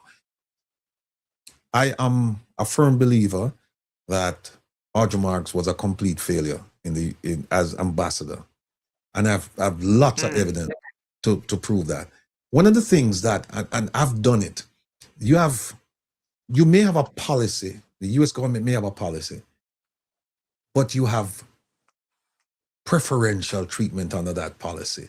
Not all countries are equal. And if you know what you're doing, there's a certain skill involved in diplomacy. Diplomacy is not something where you just go and I'm from this country and therefore, I'm from the country of Bob Marley and Bolt and Shelley and Fraser and blah, blah, blah. And so, no. You develop that relationship. Which means you have to spend time with people. You have to get to know people. You have to meet people after work. You have to meet them on their terms. And I've done it where I'm in a position where I really, really need help. I need advance notice. And I was able to develop a relationship where at one point, I won't name the country, but I was the only person from the American government that they allowed to come into their homes. Only person. And everybody knew it. And the ambassador would call on me during our meetings and say, well, when you meet with such and such, can you do this? And of course, there was inherent jealousy because there are other agencies who should be doing this and they didn't do it. They couldn't get in, right? So I'm telling you that if they had a good relationship, for example, if they had a good relationship, Roger Marks wouldn't be surprised by the threat, the travel advisor when it went up to a 2024 or wherever. She wouldn't be and she wouldn't be calling on the diaspora to say, call your congressman, call them and talk to them. No, The moment you say that, you're admitting to being a failure. And there are many instances I can point to where I said she just didn't get the advance notice, and she didn't have the relationship that she could work with people and say, listen, I know that this is the policy, but here's what I want you to do for Jamaica, right? I've been in situations overseas where people have said, look at me and said, we really don't agree with everything that's going on, but we're going to do our level best to make sure that you are successful. We're going to make sure that you are successful. That is where you talk about the development of a relationship. If you don't have a relationship with these people overseas, you're getting nowhere. They're just going to read it. They're going to take out the rule book and they're going to read the rule book. But if you have a relationship, they'll put the rule book aside and say, all right, and they'll remind you that, look, the rule says so and so, but we're going to do whatever we can to help you. And therein lies the crux of being a diplomat. And Audrey Marks failed on all counts. She failed.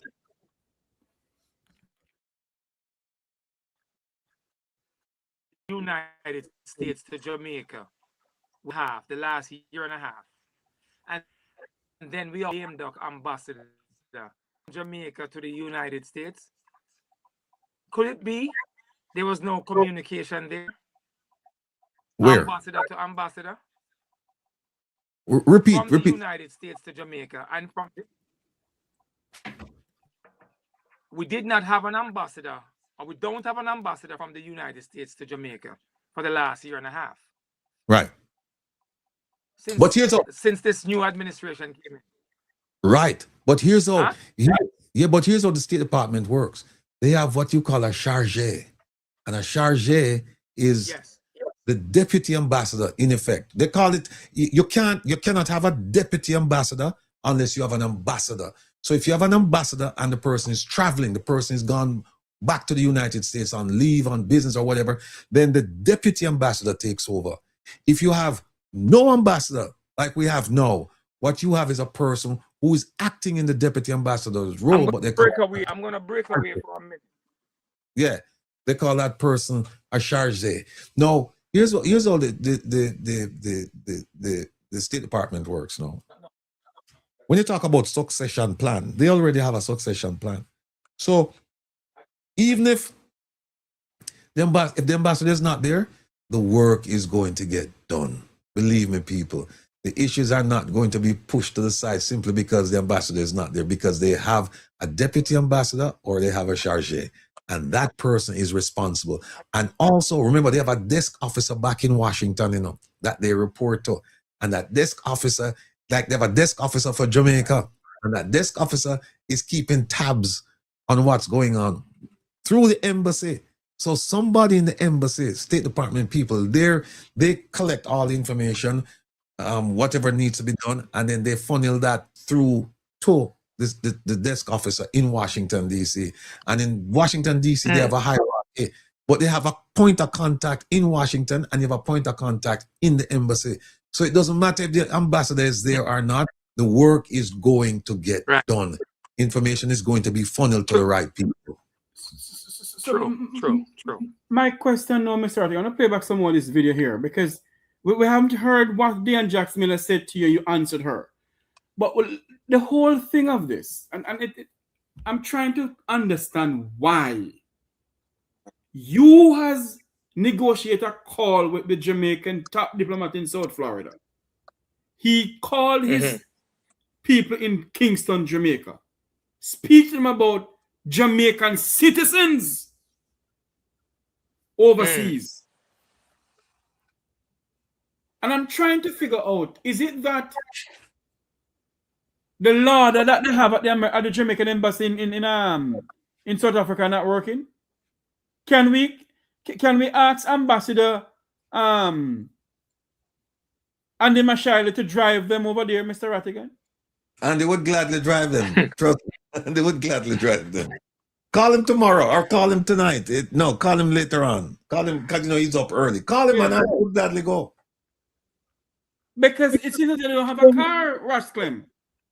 So what we need to do now, what we need to do now, Rasclem, is between Rattigan and myself is call former Interpol ambassador to South Africa, Andy Mashile, to go to the Jamaican embassy in South Africa and see if we can drive them to where the people, because this is ridiculous. If Okay. it was I'd call, but Here is it's something. 2, 3. It's 1 to 3 there now, but that's all right. All right. I'm listening, and every time you go to the Dion Jackson Miller interview with Mr. Rattigan, I'm now wondering, are there anyone else in Jamaica apart from Dion Jackson Miller who's concerned about our citizens? Because this should be widespread across Jamaica. Because guess what? It's gonna happen again, you know. Mm-hmm. It happened before, it happened now, and it's going to happen again. And we have a tendency of not caring when it's not. It's like when a celebrity die. Let's say a celebrity die from suicide. We're like, whoa. But how many people commit suicide daily? And we don't talk about it. So right now, we might be saying, that's just 3 people. We don't know them. We don't care. But wait until it hit home. But all I'm saying, though, that for media houses in Jamaica, why don't you make some noise about this topic? Why don't you make some noise and see what comes from it? Because I'm just going to quote Martin Luther King before I go. Dr. Martin Luther King Jr. once said that in the end, we will not remember the words of our enemies, but we will certainly remember the silence of. Why are we staying silent? Why? Why is the media silent? Sir Rasclam, Rattigan, take over a bit from me, please. Go ahead. Mm-hmm. Go ahead, Rasclam. No, why are we staying silent? You know something.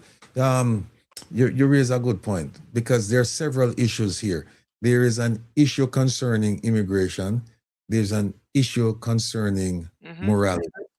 There's an issue concerning an obligation, a legal obligation, and I think people are using one to taint the others.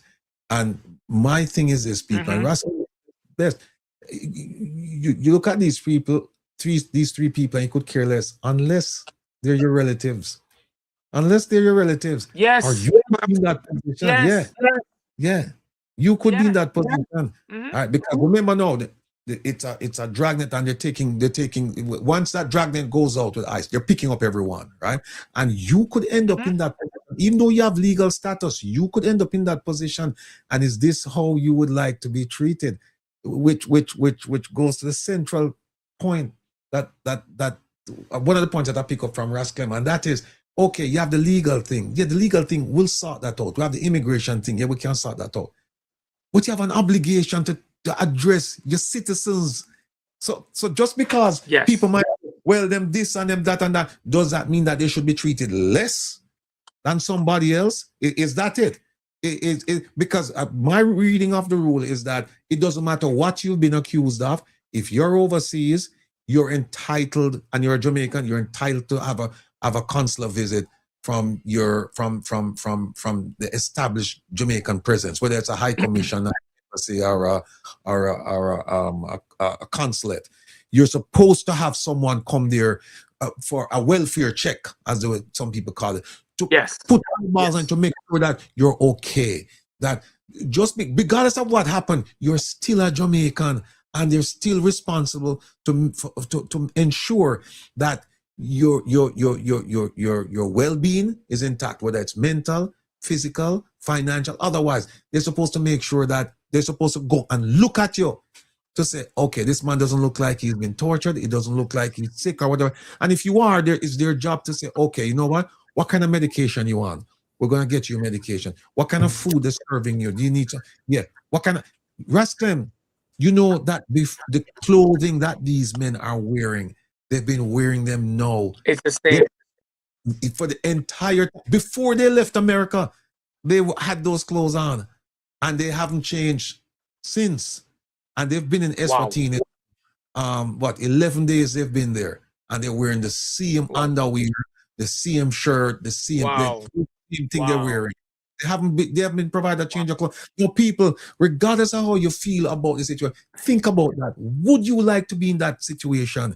Would you like your relative to be in that situation? And you have to say, there, but for the grace of God, go I or somebody that's related to me.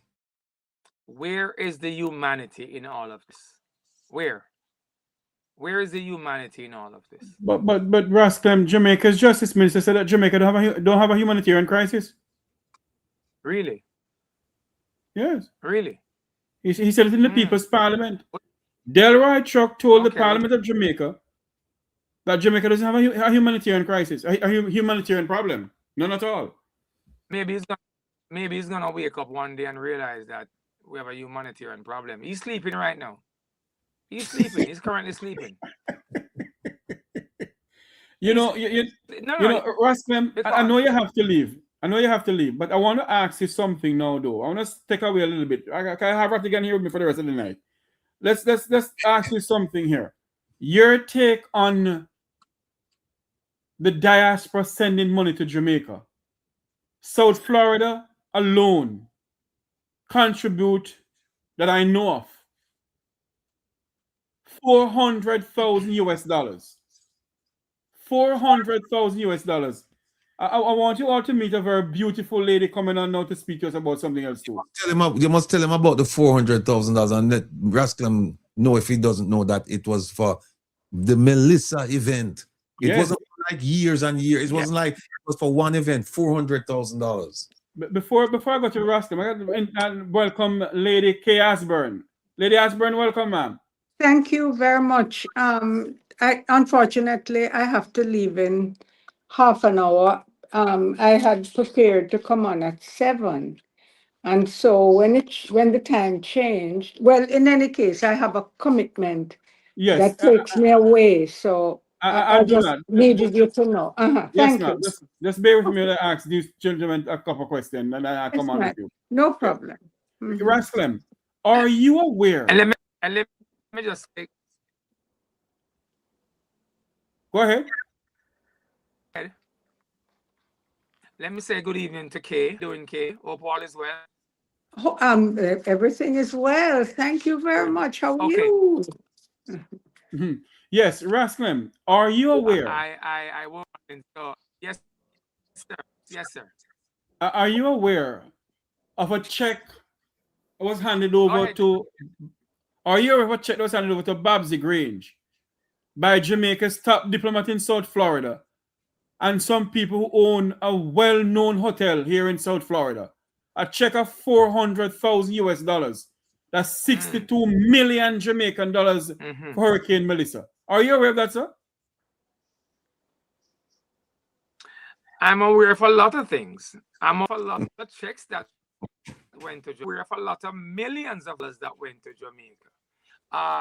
And let's just not single out one individual. Let's talk about briefly that have gone to Jamaica for Hurricane Melissa relief. This is not good. This is looking good.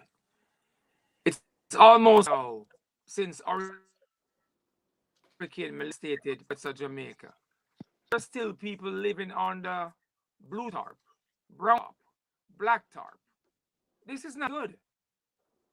And at the same time, and I don't want to go back to the deportees or the so-called workers that are coming into Jamaica. At the same time, we're taking in folks from other countries to be in Jamaica. Why? Then you tell me that there's no humanitarian problem in Jamaica? Then you're going to tell me that Minister Delroy Chuck said there is no humanitarian. Something is seriously wrong here. Serious here. That it seems to me it's business as usual.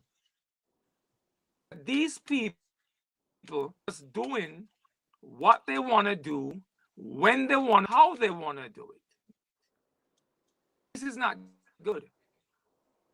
But on that note, I'm going to have to thank you very much for the invitation, Jeffrey. Mr. Rattigan, I want you to wake up, my friend. I think he's me. Yes. Talk tomorrow. I want to say thanks to Rastan for coming on. And Mr. Tavares. I want to say thanks to Rastan for coming on from Groovin Radio, for coming on to the program to talk to us this evening. Thank you very much for coming on, my good friend. Thank you. Now, this evening we have with us one of Jamaica's pioneers. We'll talk soon. Yes, thank you very much. We'll talk soon. This evening we have one of Jamaica's pioneer who love to, well, let me not say pioneer. Well, let's welcome Miss Kay Osborne. She is an advocate who speaks truth to justice, who continues speaking out for the Jamaican people. Miss Kay, welcome to the program, ma'am. Thank you very much, and thank you for having me. You're having something on the 30th of July, ma'am? Talk to us about that. Yes, Advocate Network, and I'm a member of the Advocate Network. We are planning a candlelight vigil. Let me start by saying that we're the same group. There's a coalition of organizations that include the organization to which I'm a member. And we put on the very successful protest in Crossroads on June 30th that had hundreds of people turn up, non-partisan, peaceful. We decided to stand up and be counted on issues of significance to our country, and we got a tremendous amount of publicity as a result. All the major media carried stories. Social media was on alight with stories, most of them positive, one or two came from detractors, which is to be expected. Even the Washington Post carried a story about the peaceful protests, the people who were there, and the issues, especially the deportee deal that we were demonstrating about. And so we have a tremendous amount of momentum in the country because we've gotten feedback to say we really have touched a nerve in the country. The vast majority of Jamaicans believe in what we're doing. We're a non-partisan, pro-Jamaica, stand up for Jamaica set of people. And we are pushing forward. And because of the momentum that we have coming out of the Crossroads demonstration, we're following that up now with a July 30th candlelight vigil in Portmore at the Nago Head Bus Park, starting at 6:30 p.m. and going until 9:30. We're asking people to bring candles. We're going to have prayer. We're going to be, it's going to be a prayerful evening, praying for Jamaica, praying on the issues for which we've been demonstrating. And we'll have some artists that are going to be praise and worship artists who will be, would be speaking to the crowd who gather. So we're inviting everyone to this peaceful event in Portmore on July 30th, which is a Thursday. Come home in time, change, eat your dinner, and then come to the candlelight vigil that we're hosting at Nago Head Bus Park, starting at 6:30 and going on until 9:30. And we're gonna be. Hold on, Ms. Kay. Can you tell us the topics that you are gonna? Yes, I was just about to go on. We are still on the deportee deal, and I will explain why in a moment. We are, of course, still focusing on the $1.44 billion. You were just talking about it a minute ago, and focusing on the 444,000, I think, dollars that a hotel, it sounded like, had provided to the government for relief, cash money. And it's a big number. That's a big, big number. I don't think I've ever seen that most Jamaicans have never seen that kind of number in one place in our lives. And that's a big, big number that should be focused on. And the bigger number is 1.44 billion Jamaican dollars have been collected by the government, given as cash donations by people in the diaspora and other organizations outside of Jamaica, given as relief for the suffering people, the people who suffered the devastation directly as a result of Melissa. And the tragic, non-caring situation that we are faced with is that the Auditor General conducted an audit. That's the government auditors conducted an audit on the funds and determined that 8 months later, only 1.8% of the fund, 98% of those funds, excuse me, have not been spent, which is really cruel and unusual punishment for the people who have suffered the most. And we will also be focusing on accountability. There is a direct undermining of the Integrity Commission that really started. I have tracked it and have it documented. The undermining of the Integrity Commission started when the Integrity Commission came out with a report on the Prime Minister's finances. That's what triggered the attacks on the Integrity Commission. That report showing issues with the Prime Minister's what is it called? It is financials that are submitted to the Integrity Commission for review. And that adverse findings triggered the undermining and the attacks on the Integrity Commission, and we're going to be dealing with that.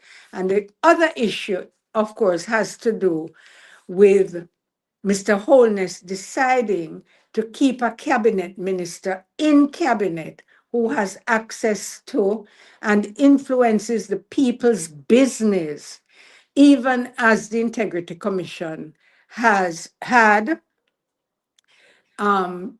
publicly decided that he would pass on the information to the DPP, recommending that based upon their findings, their legitimate investigative findings, that this gentleman that criminal charges ought to be brought against him for $164 million worth of assets, I believe, that the gentleman himself cannot account for, or according to the Integrity Commission. But where we are now and why we're keeping those issues alive is it is completely unacceptable that during all of this discussion, and we are talking and bringing it to the attention of the government and the Prime Minister, that the Prime Minister has chosen himself in the last week and so on, as everything has been raging, to be silent. He has decided not to speak to the people. He has decided that he will not take these complaints seriously enough and respect the people enough to come out and speak to them directly to the people of Jamaica.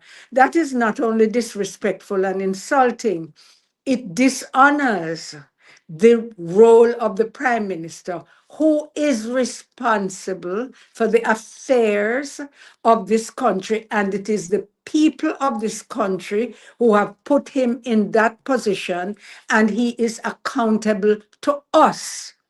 And enough of us have been saying that he needs to speak to the nation on these issues directly, and he has chosen to ignore us. That is intolerable, and it cannot stand. Wow. I've always loved to listen to you, Miss Osborne. And that visual you're gonna have in Portmore? Would it be streamlined that we all can see it here in the diaspora? We're not sure yet. We're still in the planning throes. That is among the tasks that we have given ourselves, but that hasn't yet been worked out. As soon as we work it out, we'll let you know, and then you can tell your diaspora folks. Yes, yes. You have anything more to say to us, Ms. K? Can you repeat what you're going to have coming up on July 30th again for us, please? Thank you very much for the opportunity. As a follow-up on the momentum that has been created because of the intense interest of the Jamaican people in the issues that we have brought to the fore at the Crossroads protest on June 30th, 1 month later to the date, we're hosting a candlelight vigil where we're asking people to bring candles, bring your phone light and so on, so that we can make the place look proper for a candlelight vigil. And the candlelight vigil will focus on the very same issues and also focus on the fact that the Prime Minister has decided that he will not respect our country and our citizens enough to speak to the issues at hand that every Jamaican is talking about. Anywhere you go, Jamaicans are talking about the diaspora, the deportee deal. People are talking about the money for the Melissa. And remember, global warming is real, and we are in another hurricane season coming up. The heat is unbearable. If you speak to Jamaicans now, they will say to you, we are dead in. And this is a heat that we're not accustomed to. And sometimes it is predictive of a bad hurricane season. And here we are being faced with another hurricane season, and people are still under tarpaulin.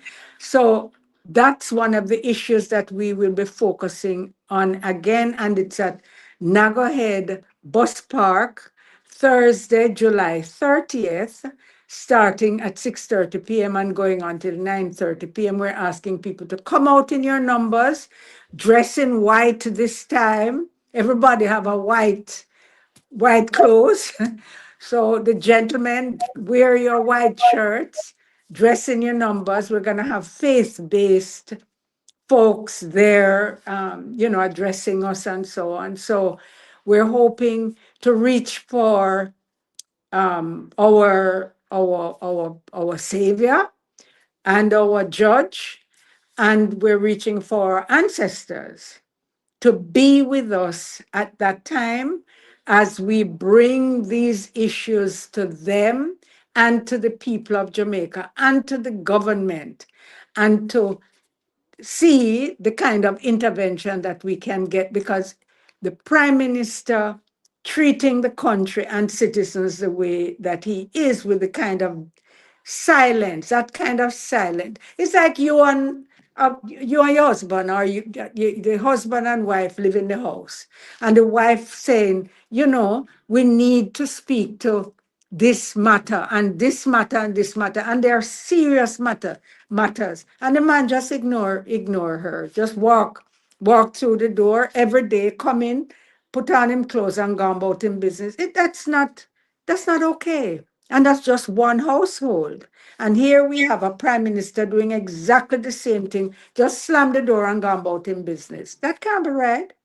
Yes, Ms. K. Mr. Rottingham, you have anything for Ms. Osborne to ask her about? No, I just want to greet her. Kay, good evening or good night. And I want to commend you on the wonderful work you're doing. I'm not hearing Mr. Rattigan. You can't hear me, Jeffrey? I can hear him. You're not hearing Ms. K? No, I'm not hearing anything at all. It's all silent. If you can repeat what he said, that would be great then, because I'm not hearing him. He's saying that he want to commend you on the work that you're doing and your organization. You're commending the work that you're doing. Thank you very much. It's hard work, and we do what we can. We are encouraging other people to simply do what we're doing, because we're just set of people who didn't know each other from Adam, who got together and said, we are taking a stand for Jamaica. Other people can do it, especially young people. I am an old woman now, and you know, my time pass and passing. Young people need to step up and act in Jamaica's interest, because the country that we have now, we are passing on to our children, grandchildren, and great-grands. And I will be gone, but the younger people, it is their children and grandchildren who will be inheriting this mess. And that's not fair. That's not fair to them. The young people need to step up. And look, not standing up for your country is a political statement. It is a political statement. So people who are saying they don't want to deal with the politics, you are dealing with the politics by not saying anything.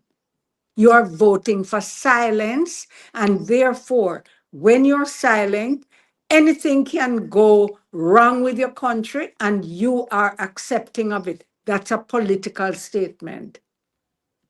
And you know, Miss Osborne, as I always said on this program, the change that we seek in this country will never ever come from the two political parties. Never. We are the change. We are the change. We are the change. And we must not.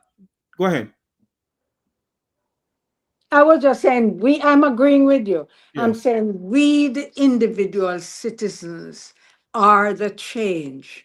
It is not the politicians, it's not the political parties, because they're going to do what they can do to be in power and stay in power. That's not our agenda. Yes. Our agenda is progress for the country. The politicians, that's not necessarily their agenda. Our agenda is to hold them accountable, to make sure that they're doing right for the country. There you have it, ladies and gentlemen. Ms. Kay Osborne speaking to us about a candle vigil that they're having on July 30th at the Noggerhead Bus Park in Portmore, St. Catherine. Mm-hmm. Hopefully it will be streamed live. If we're going to stream live, then we'll bring it to you live right here in the Mecwe Talk program. You know, everything takes money.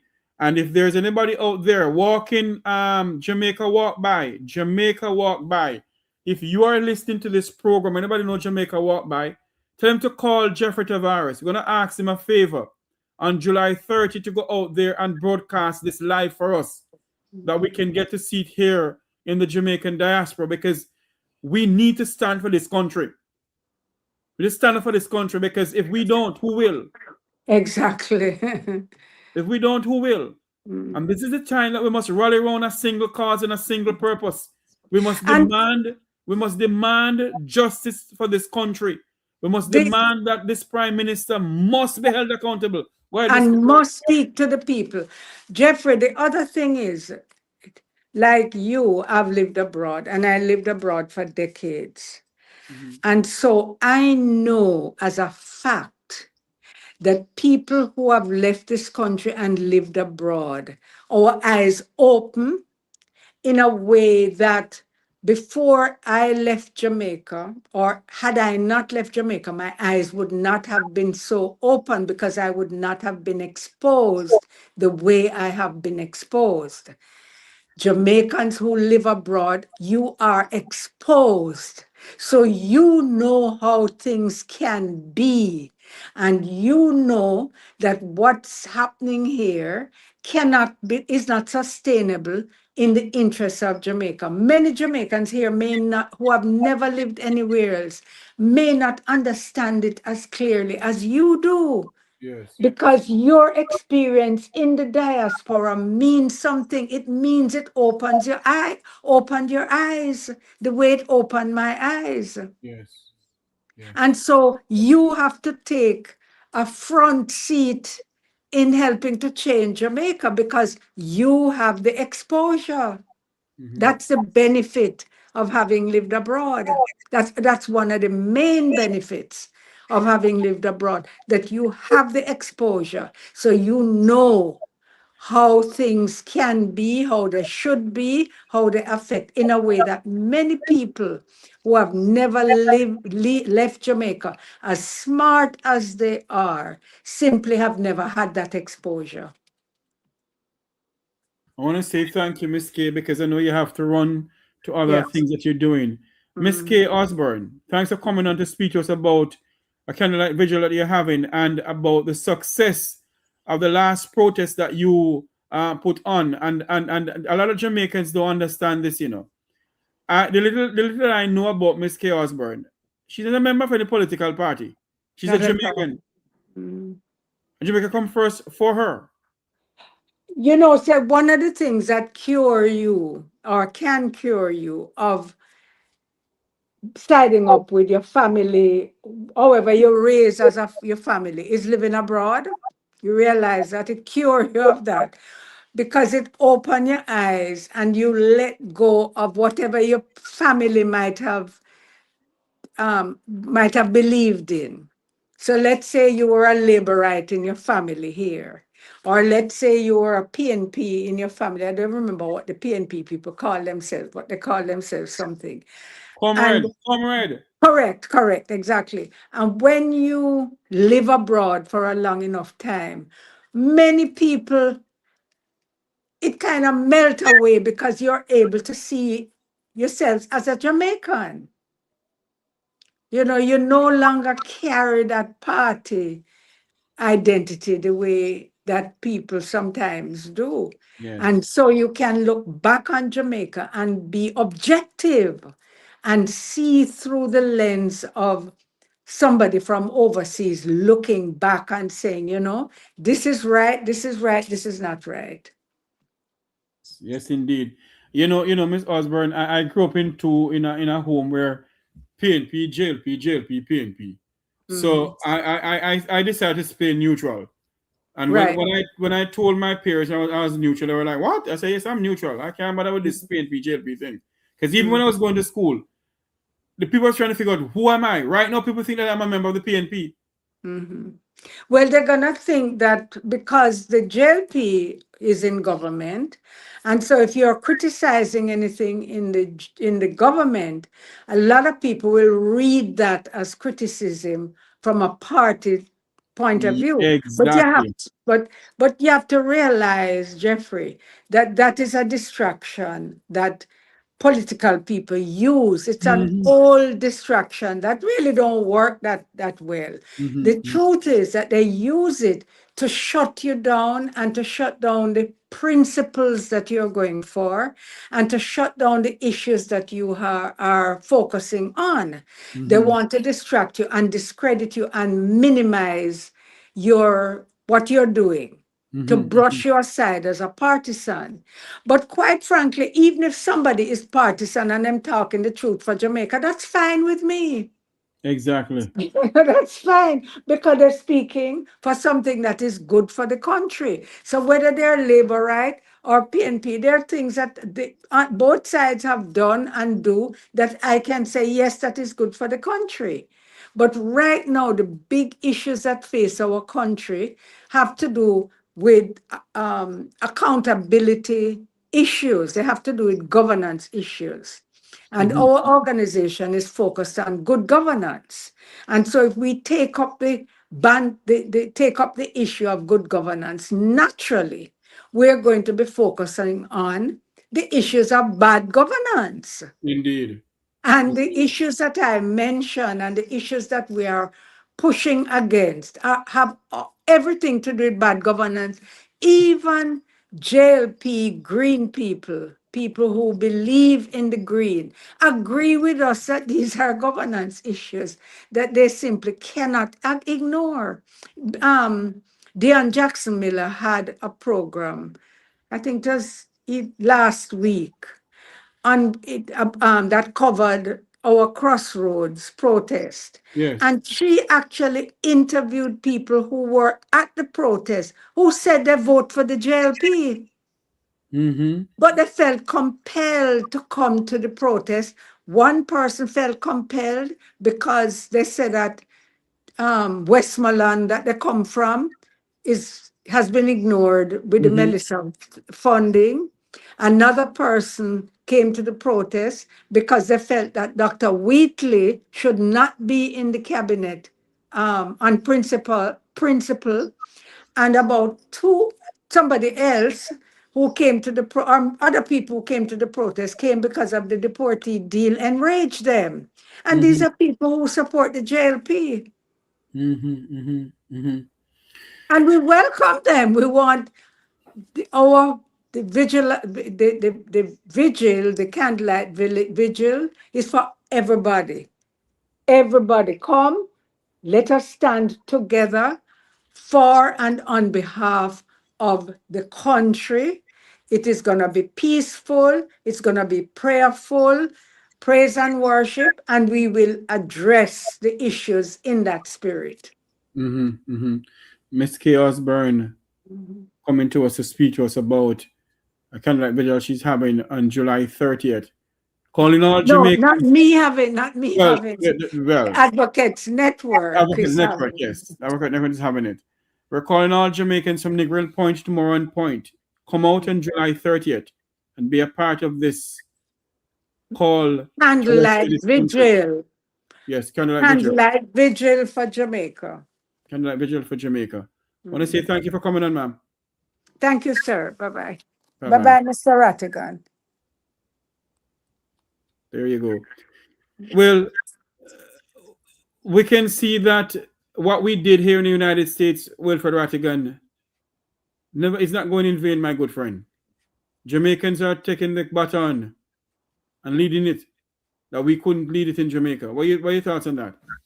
I think that, you need to go down for this candlelight thing because you're central to what took place in America. In fact, I was just looking at a video on, excuse me, Let's Connect, that program that Ambassador Audrey Marks had when she was in Washington. And I saw where they were discussing you as being one of the architects of the first protest we had in January 2024 in Miami. So I think the people are ready for you. And that we must be the change that we want to be. Well, I certainly hope that and pray that you will go down there and you will lead the charge. You and I can fly down on the private jet because we went down doing after Hurricane Melissa. So you and I can go on the private jet. I'll be busy doing some other things, so that's what I'm saying. You can go and represent all of us. I mean, you're good at that. So we have full faith and confidence in your ability to lead. I can take OT with me then. Well, that's a different story. Well, by the way, well, when you look at now what is going on in our country, we're going to wrap up the program now. One second. Gotta mention something a while back about. Go ahead. Gotta mention something about hemisphere security, and Gotta is right because the shield of America. That's what the president spoke about, and 2 days before that, at the counter cartel conference, that's exactly what they're talking about, and. People need to understand that when you hear hemisphere security, and when you read Pete Hegseth's speech and he talks about if you have a foreign government controlling your port, then we, the Americans, have a problem with that. When you hear that kind of talk, it's pointed to the Chinese in Jamaica. And so they are going to have to deal with that elephant in the room. Nobody wants to speak about it in a loud fashion as of right now, but soon and very soon, particularly when the ambassador gets to Jamaica with marching orders, it's going to be quite interesting to watch the developments, my people. All right, go ahead. So what were you saying? Yes, well, in all what is going on with the TCA program, the Jamaicans in that African country there. All of this is going on now, Mr. Rattigan. What do you think the Jamaican people are thinking about the Jamaican government? I don't know. I think the question that should be asked is, what should they, not what do I think that they think, but what should they be thinking about the government? And as Kay so eloquently said, that it's beyond partisanship, that people came to the first protest who actually voted for the JLP party, but they said that they felt very, very strong about Minister Wheatley being in the government and about the TCN issue. Because these issues, they cut across, particularly the TCN issue. It cuts across party lines. It cuts across all lines that you could possibly imagine. Because everybody's going to be affected if we don't know the true story behind this. And because if you don't know the true story, you don't know what to expect. And so, people coming, people going, you don't know what's going on. And it's going to breed fear. It's going to breed resentment. It's going to breed hatred. And that's not what you want. But it's going to happen because the government has failed in its ability to communicate to the people. And it has failed consistently and miserably. And to some point, when Kay mentioned that the Prime Minister hasn't spoken or didn't speak on the issues, he shut down. I'm listening to her and I'm saying to myself, that's exactly what I expected him to do. So I'm not surprised, because the Prime Minister, it's no way out. He cannot come and somehow convince you otherwise. Convince you that what you're seeing is not real. What you're feeling is not real. What you're perceiving is not real. He cannot convince you of that. I mean, people have considered him a charlatan. People have considered him a wordsmith. People have considered him many things that, words just flow from his mouth and somehow they just soothe you and they just lull you and you just fall in love with this man. But at some point, reality is going to hit you. And you're going to say, but wait a minute, with all of those fancy words and the promised prosperity, I can't put food on my table. I can't do this, I can't do that. I see this happening, I see that happening. The beach issue is another issue that cuts across lines too. But apparently Jamaica doesn't have enough. Jamaicans don't think that it's an issue worth being riled up about. But yeah, you'll get there. Rome wasn't built in a day. But this the TCN, this issue with Minister Wheatley, this issue with the Melissa funding, and I think she had another one about the good governance and the commission. Those things are going to cause people to come out in great numbers. And speaking of the commission, tomorrow we're going to be talking. Wait there. Hold on. Tomorrow, the promo is not finished yet, but just so you know, let me see. Tomorrow it is. We have two main issues, and we have a lot of people coming on tomorrow. We have the gentleman from Eswatini, Pastor Alves. He's been lined up to come on tomorrow with his wife and kids. They were on Wednesday, coming on tomorrow. We have Sharon Gordon, well-known radio personality, TV personality. She's working on an event in Jamaica. She's supposed to come on. Who's that person? It's Network. Sharon Gordon. She's been on the program before. Oh, yeah. We have Advocates Network coming on to continue talking about the upcoming candlelight vigil over at Nagazed. We have a gentleman coming on, Marcus Bird. He's the linguist. He's coming on for a special reason. So we have lots of people coming on tomorrow. And then here are the topics. What is Audrey Marx's real role in government? Because we see her all over the place. And as a result, I believe that my favorite minister, Kamina Johnson-Smith, wasn't happy when this started, but I'm sure right now she'll keep her mouth and take care of herself, because she said, nope, I never start this, and I certainly am not going to finish it. But then she entered into the fray again when she put out that press release yesterday, because tomorrow we're going to show you the press release and we're going to dissect it and show you that these people are just so disingenuous. They can't keep the story straight. Even when the story is straight as an arrow, everyone can see it. They still come and try to massage facts. So we're going to talk about that. McCarthy. And then, hold on there. The second one is, I have to put my fingers up for that one. The Integrity Commission. And we're calling it a toothless and blind tiger cub. And those are strong words for an entity that is not showing much strength these days. They're acting more like cowards right now. They're not, as I said, taking the fight to the paragons of corruption. They're not doing it. They're not going after these people. And whenever they make the half-ass effort to go after them, and these people run to court, commission just put up the white flag. That's because it. if Andrew with this situation, Mr. Rattigan, they're going to drag on for a long time.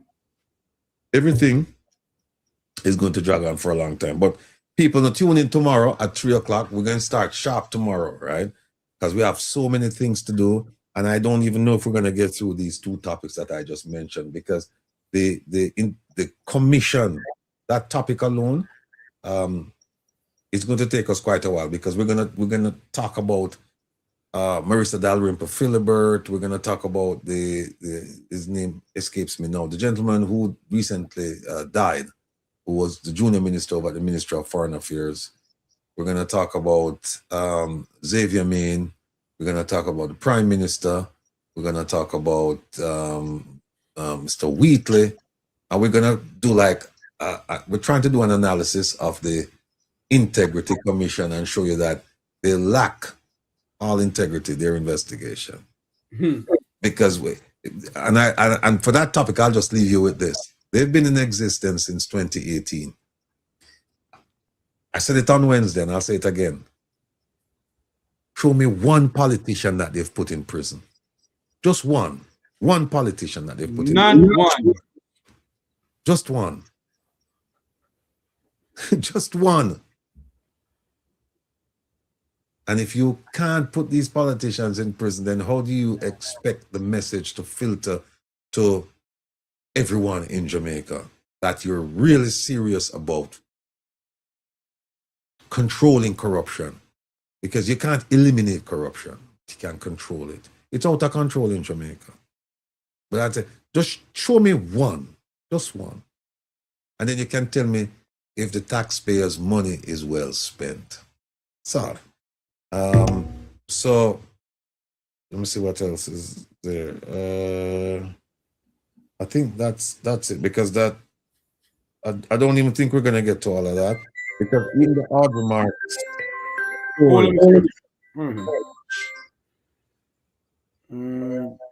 Good night, Michael Talk. Sir Jeffrey, evening. Good evening, sir. You only can, evening to you, Mr. Rattigan. yes, you only can ask give a comment or ask a question, because if Mr. Rattigan respond to you, you're not going to hear, because I don't have the equipment. I'm not in studio. Go ahead. Okay, my question is, when the people in the diaspora send money to Jamaica, the tax that the government get from that money, why we don't use such money to pay for the people that are in ICE lockup to come home, or even the doctors who are in Cuba that wants to come home? What happened to that money, Jeffrey? I want to know what happened to that Okay, money. you can hang up on it, Mr. Rattigan, and answer you then. Now you must ask the question. That's a question I wish I could answer, my good friend. I think what we need to do is get a minister of finance to come on the program. Well, on the Jeffrey, so Joycelyn take me on that. Joycelyn said, why are you always belittling the Integrity Commission, Rattigan? I do not agree with you. Okay, Joycelyn, tell me what you don't agree. Let's have a discussion. Tell me what you don't agree with. Tell me what you don't agree with. All right, I can have her call in and say it to you, and then she can hang up and talk and answer her. Yeah, have her calling, because when people come with this nonsense, Joycelyn, you know better than that. No, you're acting as if you're in the back of the classroom, Joycelyn. Let me call her. And if you are, you need to come to the front, because I can't believe you asked a stupid question about why are you always belittling the Integrity Commission. You've Miss Williams. Yes, you're gonna ask the question and hang up, because if he speak back to you, you're not gonna hear him. So let's ask the question and then hang up. All right, hold on. For her, no, I have a question for her. Ask her if she believes that the Integrity Commission is acting in accordance with its mandate. Just ask her that.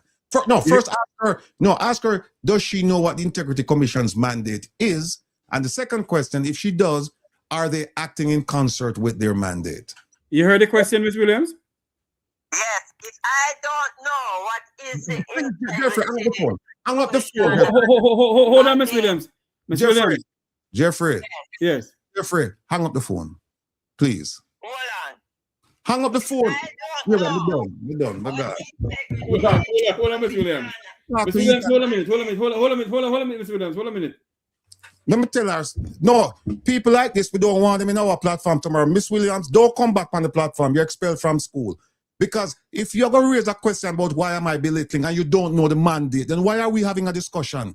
Because you know what happened? She dons, Jeffrey. Because you know what, Mr. She dons? We have spoken many, many times, and we've put up the Integrity Commission Act of 2017. We've also put up the Anti-Corruption Day messages. So if she doesn't know the mandate, Jeffrey, we are wasting our time. She's taking up space.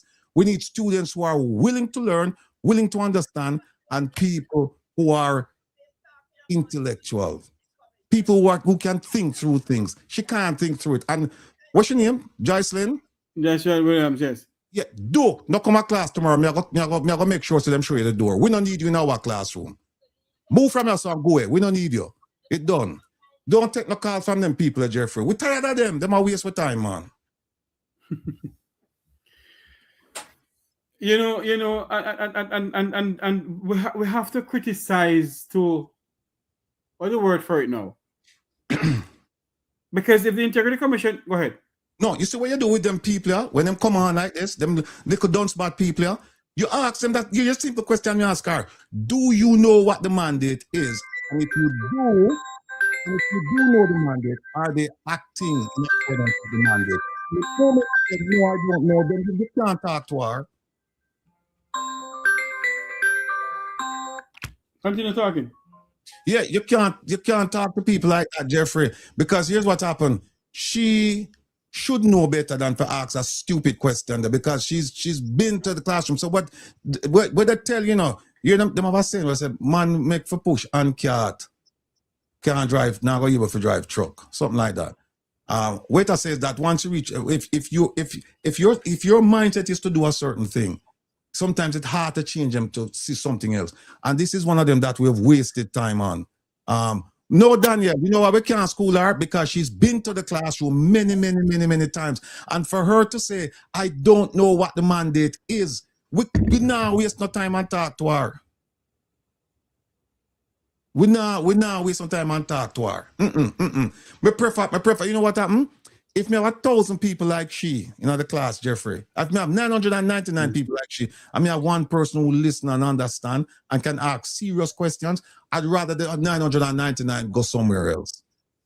Because if you're in the classroom and you hear this week after week after week after week, and you come and ask stupid questions like, why are you belittling them? And you don't know what the mandate is. You don't know what they're supposed to do. Then I waste your time. We don't need people like this, man. We don't need people like them. They make you go away. I need that people, them, man. We don't have time for them, the people, them, man. All right. We're going to wrap up the program now. We're going to say thanks, everyone, to come on. Mr. Artigan, your final word to the people of this country and the people of the diaspora. Students, this is why I'm telling you to pay attention in class. And that's why we have an exam. So that you become familiar with the concepts, you become familiar with the entities, you become familiar with the issues, and you become critical thinkers. Don't be like these idiots who come around and ask fool questions. And I'm saying this, if anybody knows Joycelyn, tell her, do not come back to class. We don't want her. These are serious times, Jeffrey. You see what Key Osborne is doing?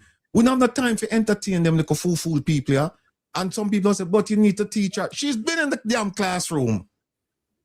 She's been, so what I must do now, spend all of my time now upon she, and she did it like a dunce bat. Every week she come in there and then she come ask us a fool question. Yeah? And I must leave the other people them now who say, look, move on with the class. Let's hear about this. Is the Integrity Commission on the class? On the staff? The Integrity Commission has been understaffed ever since it was founded, Jeffrey. That's why I'm saying they're stupid. Them understaffed from them founded till now. Go back and look at the annual report. Yes, you want to look at the report when I'm done, yes. And you will see that from the time they started till now. And guess what? Guess what, Jeffrey? It's only now them come out and I say them understaffed. And them understaffed from 2018. The understaffed from 2018 is now they're coming up with it. No, that should not be. And them come out with them come out now with the wait name the press conference and report on the annual report. Yeah. Pauline Robinson. If you don't want to come out of the class, don't beg for her. I don't want her in the classroom. She's not coming back. Daniel, this is one. You watch me, we can't respond differently. Yeah, but you know what? With this woman here, should not coming back. Me no want her in there. If me see her, me not tell OT and Joan. If you no see that woman in the classroom, exit her. Ratty, hold on there. So if the Integrity Commission is existent, remember now when you not come ask questions. Remember when me tell you, this a little fool woman, I shall get me cross. Because remember when you not go ask questions, make sure you have an idea about the answer. True. Remember me telling you that, you know. When you go ask questions, before you ask it, try and educate yourself. If you got make ask a question like that, at least know what they're supposed to do, and so that when I ask you, what do you know what you're supposed to do? You can say yes, and you can tell me, and then me say, well, are they doing what they're supposed to do? We can have a reasonable conversation. But just at the moment you know do the work, me can't chat to you, you idiot. Hold on, Ratty. What I want to say is this.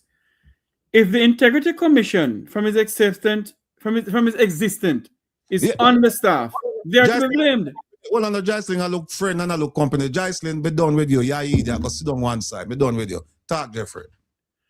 If the Integrity Commission is understaffed from 2018 until this blessed day, then they're to be blamed for what is going on then. Jeffrey, then that point me I make. That is the point me I make. So them come now and I say, we understand. And them lay out all of them problems now to the public. I mean, I say, so one of the day, I just now realize this, so now have them problems, huh? I just know. This is what you call serious inaction. Them wait till now for come out and for come talk all this.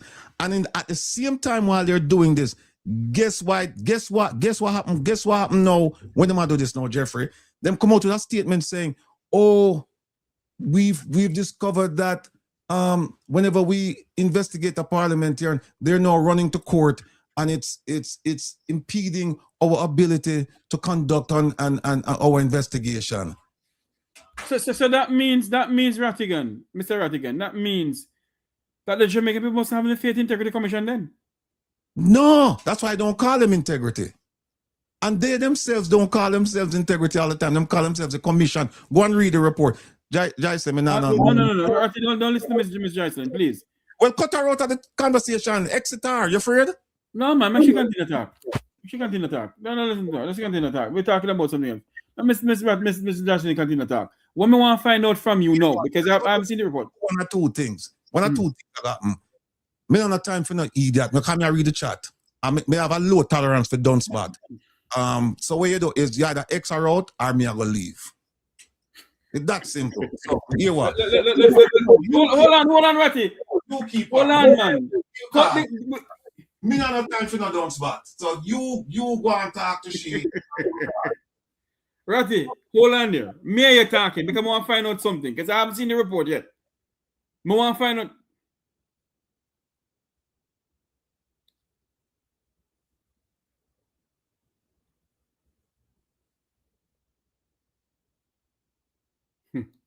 I don't believe this.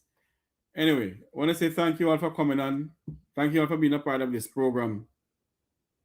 Thank you all very much for coming on to the program. Until you hear my voice again, I'm Jeffrey Tavares saying thanks to Rasclem, thanks to Miss Kay Asburn, thanks to Rattigan, and others who come in on the program. May God bless you, and may God bless our island home, Jamaica land we love.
and sovereign God, we come before you today.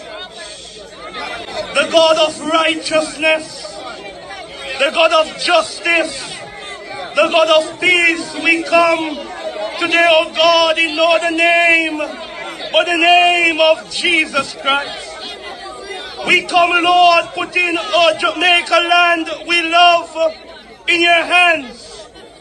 Almighty God, it is your word that says, if my people who are called by my name will humble themselves and pray and seek my face and turn from their wicked ways, then and only then you will hear from heaven and heal our land. And Almighty God, without a vision, the people perish. And so today, Lord, we come because Jamaica is weighed down under the weight of corruption. We're polluted, oh God, by cronyism and nepotism. But today, Lord, we come in your name and we say, Lord, rise up leaders like Moses who led the people out of bondage. bondage. Rise up leaders like Nehemiah, who had a clean hand, clean hands and clean heart. We pray, God, that you will rescue Jamaica and sound the trumpet in Zion, sound the alarm, oh God, that Jamaica will understand that you, oh God, cares for the people of this country. And so, Lord, we come against every badmanism. We come against every plans of the enemy. And like David said in the wilderness, you come with spear and javelin. Come in the name of the Lord God of hosts, the army of Israel. In Jesus' name we pray. Amen.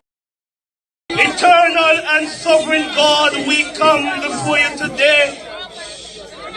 The God of righteousness, the God of justice, the God of peace, we come today, oh God, in no other name but the name of Jesus Christ. We come, Lord, putting our Jamaica land we love in your hands. Almighty God, it is your word that says, if my people who are called by my name will humble themselves and pray and seek my face and turn from their wicked ways, then and only then you will hear from heaven and heal our land. And Almighty God, without a vision, the people perish. And so today, Lord, we come because Jamaica is weighed down under the weight of corruption. We're polluted, oh God, by cronyism and nepotism. But today, Lord, we come in your name and we say, Lord, rise up leaders like Moses who led the people out of bondage. Rise up leaders like Nehemiah who had a clean hand, clean hands and clean heart.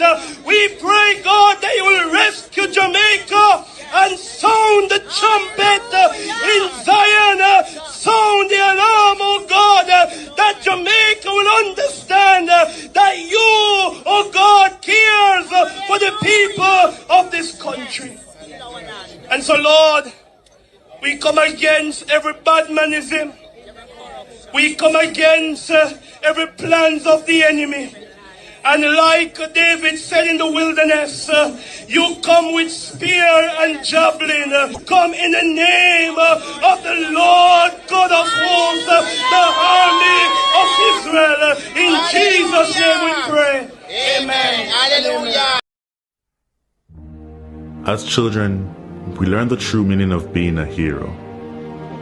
Being a hero requires great sacrifice for others, not just ourselves.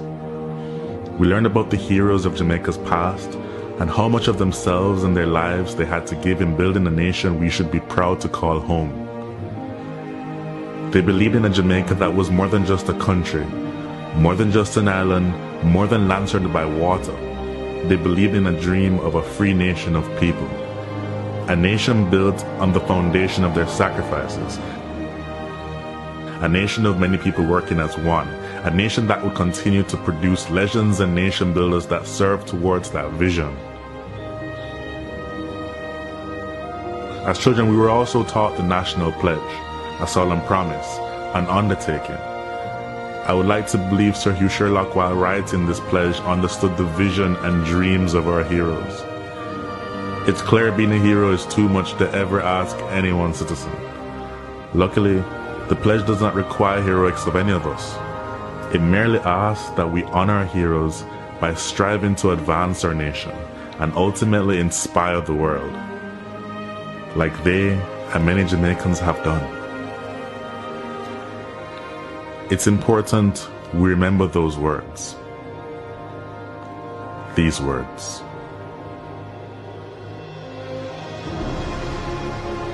Before God and all mankind, I pledge love and loyalty of my heart, the wisdom and courage of my mind, the strength and vigor of my body in service of my fellow citizens. I promise to stand up for justice, brotherhood, and peace, to work diligently and creatively, to think generously and honestly, so that Jamaica may, under God, increase in beauty, fellowship, and prosperity, and play her part in advancing the welfare of the whole human race.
If you are like me, a Jamaican born and raised on this land, maybe you will remember saying,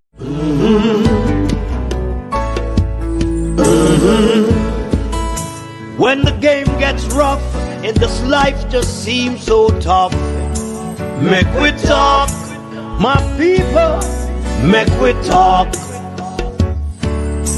When this town becomes an ugly place, don't let it erase the smile from your face. Make we talk, people, make we talk.